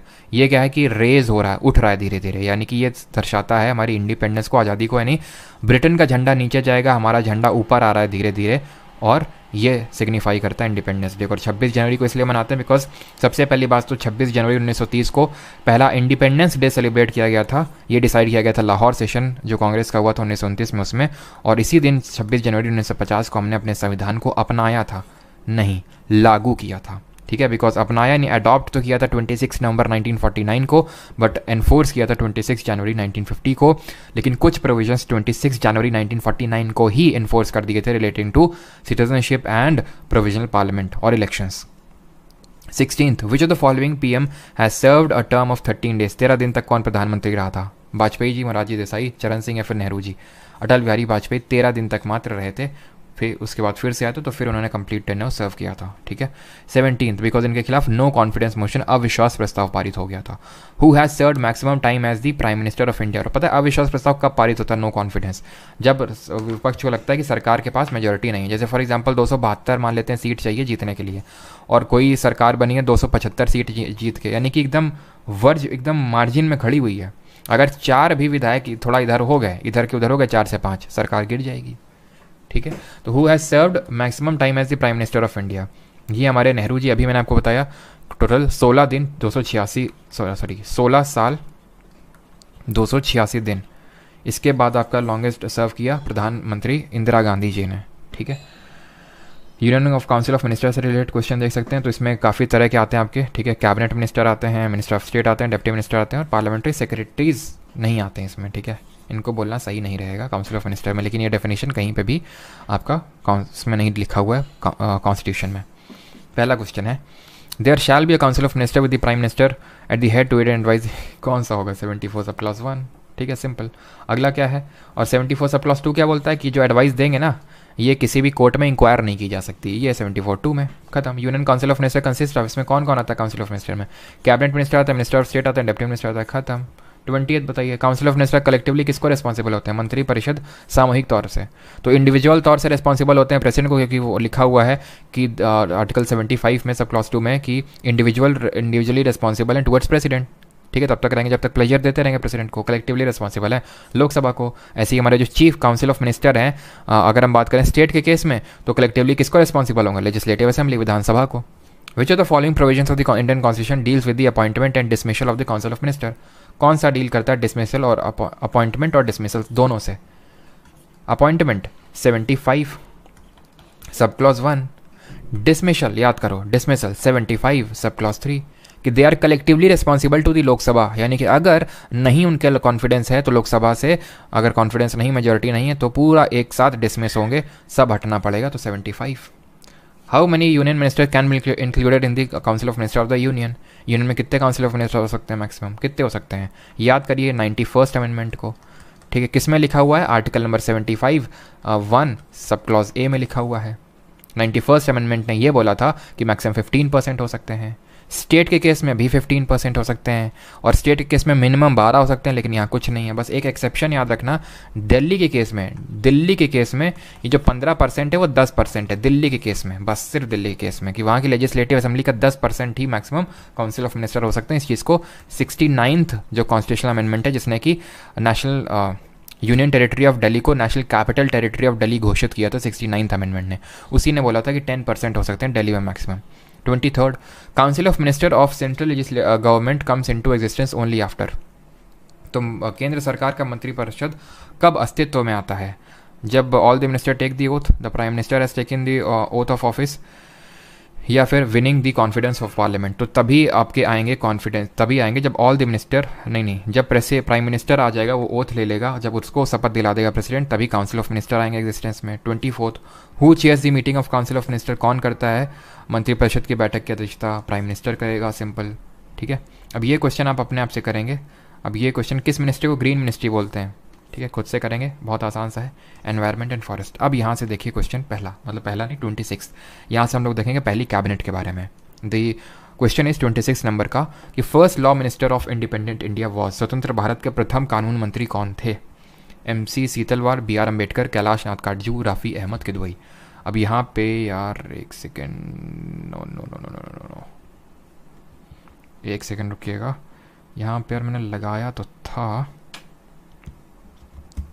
कहाँ गई वो स्लाइड? गवर्नर जी आ गए।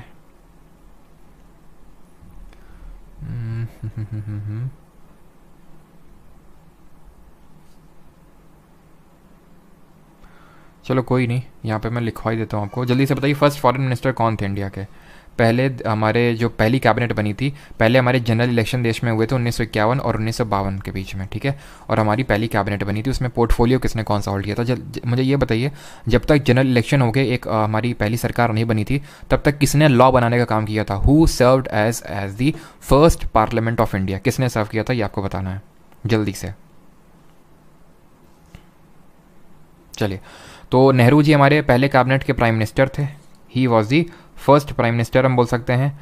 और फॉरेन मिनिस्टर नहीं यार, पहले लॉ मिनिस्टर की बात करते हैं। Ambedkar ji, option number B यहाँ पे सही आंसर होगा, ठीक है।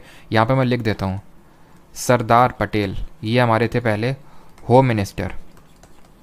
होम मिनिस्टर थे ये सबसे पहले, और मिनिस्टर ऑफ इंफॉर्मेशन और ब्रॉडकास्टिंग भी संभाल रहे थे, ब्रॉडकास्टिंग, ठीक।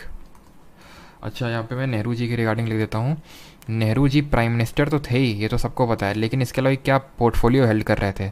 तो ये एक्सटर्नल अफेयर्स मिनिस्टर थे, विदेश मंत्री थे, एक्सटर्नल अफेयर्स मिनिस्टर भी थे ये पहले, ठीक है। और ये आपके साइंटिफिक रिसर्च और कॉमनवेल्थ रिलेशन के, ठीक है, कॉमनवेल्थ रिलेशन के भी मिनिस्टर थे। कॉमनवेल्थ रिलेशंस, कॉमनवेल्थ रिलेशन मतलब जो कंट्रीज़ कभी ना कभी ब्रिटेन की कॉलोनी रही हैं, जैसे हम रहे हैं, तो वो कॉमनवेल्थ का हिस्सा हैं, ठीक है। सरदार पटेल। राजेंद्र प्रसाद जी की बात कर लेते हैं, ठीक है। अम्बेडकर जी तो समझ गया ना, ये पहले हमारे कानून मंत्री, लॉ मिनिस्टर, ठीक है।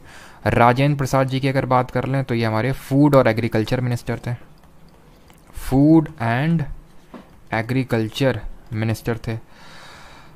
मौलाना अबुल कलाम आज़ाद क्या थे? मौलाना अबुल कलाम आज़ाद, ये कौन थे हमारे? ये थे फर्स्ट हमारे एजुकेशन मिनिस्टर देश के थे, देश के पहले शिक्षा मंत्री थे, देश के पहले फूड एंड एग्रीकल्चर मिनिस्टर थे, एजुकेशन मिनिस्टर, ठीक है। और यहाँ पे एक और नाम लिखता हूँ मैं यहाँ पे, जॉन मथई, ठीक है। जॉन मथई क्या थे? जॉन मथई थे आपके रेलवे मिनिस्टर, ठीक है, सबसे पहले रेलवे मिनिस्टर थे ये हमारे। और कोई नाम लिखा है यहाँ पे? पहले फाइनेंस मिनिस्टर का नाम बताइए जरा, भारत के पहले वित्त मंत्री कौन थे? Education minister Rajendra Prasad, food and agriculture minister Ambedkar ji, law minister Shanmukham Chetty थे हमारे पहले फाइनेंस मिनिस्टर हो जाएंगे आपके ये, अम्बेडकर जी मैंने आपको बता दिया है।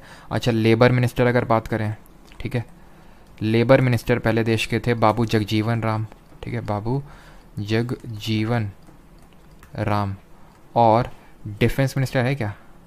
एजुकेशन मिनिस्टर मौलाना अबुल कलाम आज़ाद हो जाएंगे, डिफेंस नहीं है, ठीक है। तो डिफेंस यहाँ देख लेते हैं, डिफेंस मिनिस्टर कौन थे पहले, और हेल्थ मिनिस्टर कौन थे? हेल्थ मिनिस्टर, बस आपको इतना ही याद रखना है। तो अगर हम बात करें डिफेंस मिनिस्टर तो ये बलदेव सिंह जी थे, बलदेव सिंह। और हेल्थ मिनिस्टर की अगर बात करें राजकुमारी अमृत कौर, और ये इसलिए इम्पॉर्टेंट है राजकुमारी अमृत कौर, क्योंकि जो पहला कैबिनेट बना था उसमें ओनली फीमेल थी, एकमात्र महिला थी ये, only female in first cabinet, first cabinet. जैसे तरह अभी हमारी फीमेल कौन है? निर्मला सीतारमन है। ये उसी तरह से हेल्थ मिनिस्ट्री का पोर्टफोलियो होल्ड करनी थी राजकुमारी अमृत कौर, जो आपकी पहली, एक तरह से बोल सकते हैं पहली महिला मिनिस्टर भी थी। अब राज्यपाल पे आते हैं। Which article of the constitution of India provides that there shall be a governor of state? एक राज्यपाल होना चाहिए। कौन सा आर्टिकल? 153। सिंपल, आपको क्या करना है, एक आगे जोड़ना है और एक आगे जोड़ना है। मतलब 52 बोलता है there shall be a president of India, तो एक यहाँ जोड़ना है और एक इसमें जोड़ना है। 153 बोलता है there shall be a president of India. 53 बोलता है एग्जीक्यूटिव पावर ऑफ यूनियन, तो वो यहाँ जोड़ो, यहाँ जोड़ो। 154 बोलेगा executive power of state shall vest in किस पे? जो हमारा गवर्नर है। Governor of state is appointed by, इसकी नियुक्ति कौन करता है बताइए? सीएम, प्रेसिडेंट, एडवोकेट जनरल या फिर प्राइम मिनिस्टर ऑफ इंडिया? तो ये हमारे करते हैं प्रेसिडेंट जी। अगले क्वेश्चन पे आते हैं। As per the constitution of India what is the maximum number of states for which same person can be appointed as governor? Bharat के संविधान के अनुसार अधिकतम कितने राज्यों में एक ही व्यक्ति राज्यपाल नियुक्त किया जा सकता है? निट्टो सीरीज का वीडियो कहाँ मिला कुणाल यादव? आपको मिल जाएगा चैनल पे ही, आप चेक कर लो।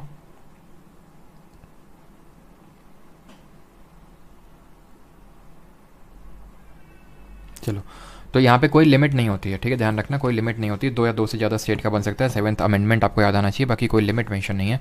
कौन सा स्टेटमेंट सही है आपको बताना। Minimum age requirements for the appointment of governor is 30 years. The governor holds office till the pleasure of chief minister. तो प्लेजर ऑफ प्रेसिडेंट है, ना कि चीफ मिनिस्टर है, ठीक है। Governor submits the resignation to the prime minister, बिल्कुल नहीं, इसको रिजाइन करना होता है गवर्नर को, तो प्रेसिडेंट को रेजिग्नेशन देगा वो जिसने इसको अपॉइंट किया है। Governor is appointed by president, सही, ठीक है। तो ऑप्शन नंबर यहाँ पे सही आंसर क्या होगा, करेक्ट पूछा है ना। तो मिनिमम एज रिक्वायरमेंट होती है 35 साल की, ये गलत होगा, ऑप्शन नंबर डी। बाकी सिमिलर और कंट्रास्टिंग ऑप्शन भी है, इस वजह से भी आप यहाँ पे चेक कर सकते हैं। निट्टो सीरीज में जो हमने चीज़ सीखी थी। Who has power to recommend the dismissal of state government and suspension of dissolution of state assembly, बताइए किसके पास पावर है राज्य सरकार को बर्खास्त करने तथा राज्य विधानसभा को भंग करने की अनुशंसा करने की शक्ति किसके पास है। गवर्नर के पास है, सिंपल। फर्स्ट वुमेन गवर्नर कौन थी of a state in free India, स्वतंत्र भारत में किसी राज्य की पहली महिला राज्यपाल कौन थी, तो ये थी हमारी कौन, सरोजिनी नायडू। सुचेता कृपलानी फर्स्ट सीएम थी, first chief minister of any state. दोनों लोग ही यूपी की थी, मतलब ये भी पहली सीएम बनी थी यूपी की, मतलब विमेन सीएम, और ये भी पहली विमेन गवर्नर बनी थी यूपी की। ये सुचेता कृपलानी जेबी कृपलानी जी की वाइफ थी। इंदिरा गांधी पहली देश की हमारी प्रधानमंत्री थी। और विजय लक्ष्मी पंडित की अगर बात करें, ये कौन थी जरा बताइए। अभी PYQ सीरीज़ में ही अभी मैंने कुछ पिछले वाले में बताया था। Money bill can be introduce, ये अभी मत देखिए, मनी बिल, ठीक है। और ये क्वेश्चन आपको खुद से करने, और यहाँ पे होता है हमारा खत्म। लास्ट के क्वेश्चन आपको खुद से अटेम्प्ट करने। मनी बिल कल देखेंगे सब कुछ, ऑर्डनरी बिल, मनी बिल। कल होगा पार्लियामेंट चैप्टर, काफ़ी इंपॉर्टेंट है, काफ़ी बड़ा है। वहीं पे स्टेट लेजिस्लेचर भी खत्म करेंगे। और कल मैं बोल सकता हूँ, एक तो कल का लेक्चर खत्म हो जाने दो, और उसके बाद कॉन्स्टिट्यूशनल बॉडीज़। आप ये समझ जाना कि आपका पॉलिटी ऑलमोस्ट खत्म हो गया है, ऑलमोस्ट खत्म हो गया, क्योंकि मैक्सिमम क्वेश्चन या फिर ज़्यादातर क्वेश्चन या फिर 100% क्वेश्चन वहीं से बनते हैं जो अभी तक जो हमने देखा, ठीक है। या फिर मैं बोल दूँ फंडामेंटल राइट, DPSP और फंडामेंटल ड्यूटी, 3 चैप्टर। पार्लियामेंट में ही मैं PM और काउंसिल ऑफ मिनिस्टर को भी रखूंगा वो, और स्टेट अगर पार्लियामेंट समझ गया, स्टेट अपने आप समझ जाओगे, ठीक है। पार्लियामेंट हो गया, और कॉन्स्टिट्यूशनल बॉडी जिसमें अटॉर्नी जनरल क्या ये सब आती हैं, बस यही है पॉलिटी, ठीक है। तो आप देख रहे हैं कि यहाँ पे मैंने क्यों लिया, नहीं तो मैं गवर्नर को कलेक्ट करवाने से अलग मतलब गवर्नर को करवाने के लिए अलग से मैं लेता है लेक्चर, CM और काउंसिल ऑफ मिनिस्टर को अलग से लेता था, तब तुम PM और काउंसिल ऑफ मिनिस्टर भूल चुके होते। लेकिन यहाँ पे मैंने उसी में ही करवा दिया, टाइम भी बचा, आसानी से याद भी हो गया, दो बेनिफिट, ठीक है। अब बताओ कैसा लगा लेक्चर। सर LC के मेंबर कैसे इलेक्ट होते हैं, पंकज जी रुक जाइए, कल सब कुछ देखेंगे।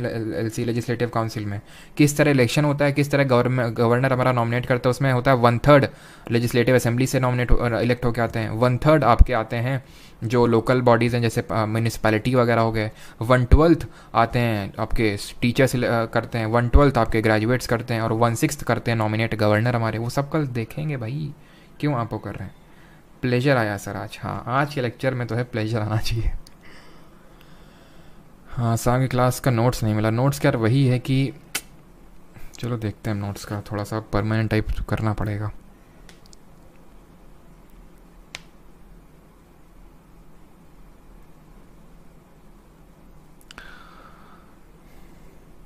कल के नोट्स प्रोवाइड कर दो कोई मॉर्निंग वाले। सारे नोट्स तो पड़े हुए हैं आपके ऐप में ही अंदर, ठीक है। और काफ़ी लोग पूछते रहते हैं, फिर मैं बता दूं परमार एकेडमी ऐप पे सब रिकॉर्डिंग नोट आपको मिल जाएंगे, ठीक है। परमार एकेडमी ऐप, वहाँ से जो लोग ने एनरोल कर रखा है बैच में, परमार जी के बैच में, ठीक है। और काफ़ी लोग अगेन मुझे विलन दिखाने की कोशिश करते हैं कि सर आपसे ये उम्मीद नहीं थी, आप लेक्चर प्राइवेट कर देते हैं। अरे सर मैंने आप जो पहले चीज़ें चल रही थी वो फ्री हैं। मैंने तुम्हें ये तक वादा कर दिया कि जब तक ये चैनल है तब तक वो चीज़ें फ्री रहेंगी। अब यहाँ पे मैं जिन लोगों को अगर एक्स्ट्रा सीखना है पूरा ढंग से एक तरह से चैप्टर वाइज, तो उन लोगों के लिए, और वो भी मैंने फ्री कर रखा है यूट्यूब पे, उसकी लाइव स्ट्रीमिंग मैं कर रखा हूँ, ठीक है। अब इसके बियॉन्ड भी आपको क्या चाहिए, ठीक है। अब बाकी मेरे भी कुछ एक्सपेंसेस होते हैं, उनको मैं कैसे बियर करूँगा, थोड़ा लॉजिकल सोचो। अब ये मत सोचो कि सर इतनी जाती कर रहे हैं। मुझे पता है कुछ लोग थोड़ा सा इमोशनल कार्ड खेलने की कोशिश करते हैं, वो मुझे समझ आ जाता है कमेंट पढ़ के, लेकिन आप मेरे साइड से भी थोड़ा सा सोचिए, है ना। मैं अपने साइड से पूरी कोशिश कर रहा हूँ कि जितना ऑलमोस्ट अगर देखें तो कोई भी कंटेंट छिपा हुआ नहीं है। कुछ भी अगर मैं करवा रहा हूँ तो वो सब यूट्यूब पे ही अवेलेबल है। अगर ये भी बैच भी है तो बैच भी यूट्यूब पे ही स्ट्रीम हो रहा है, तब जाके रिकॉर्डेड में जाके अपलोड हो रहा है, ठीक है। इसके अलावा कुछ भी नहीं पढ़ना है, रिवाइज करना है। नोट्स आपको मिल ही जाते हैं इंग्लिश हिंदी दोनों में, कोई किताब की ज़रूरत नहीं है, सिर्फ आप नोट्स पढ़िए, कुछ भी ज़रूरत नहीं है। कुछ डाउट आता है पूछिए आप, ठीक है। Thank you.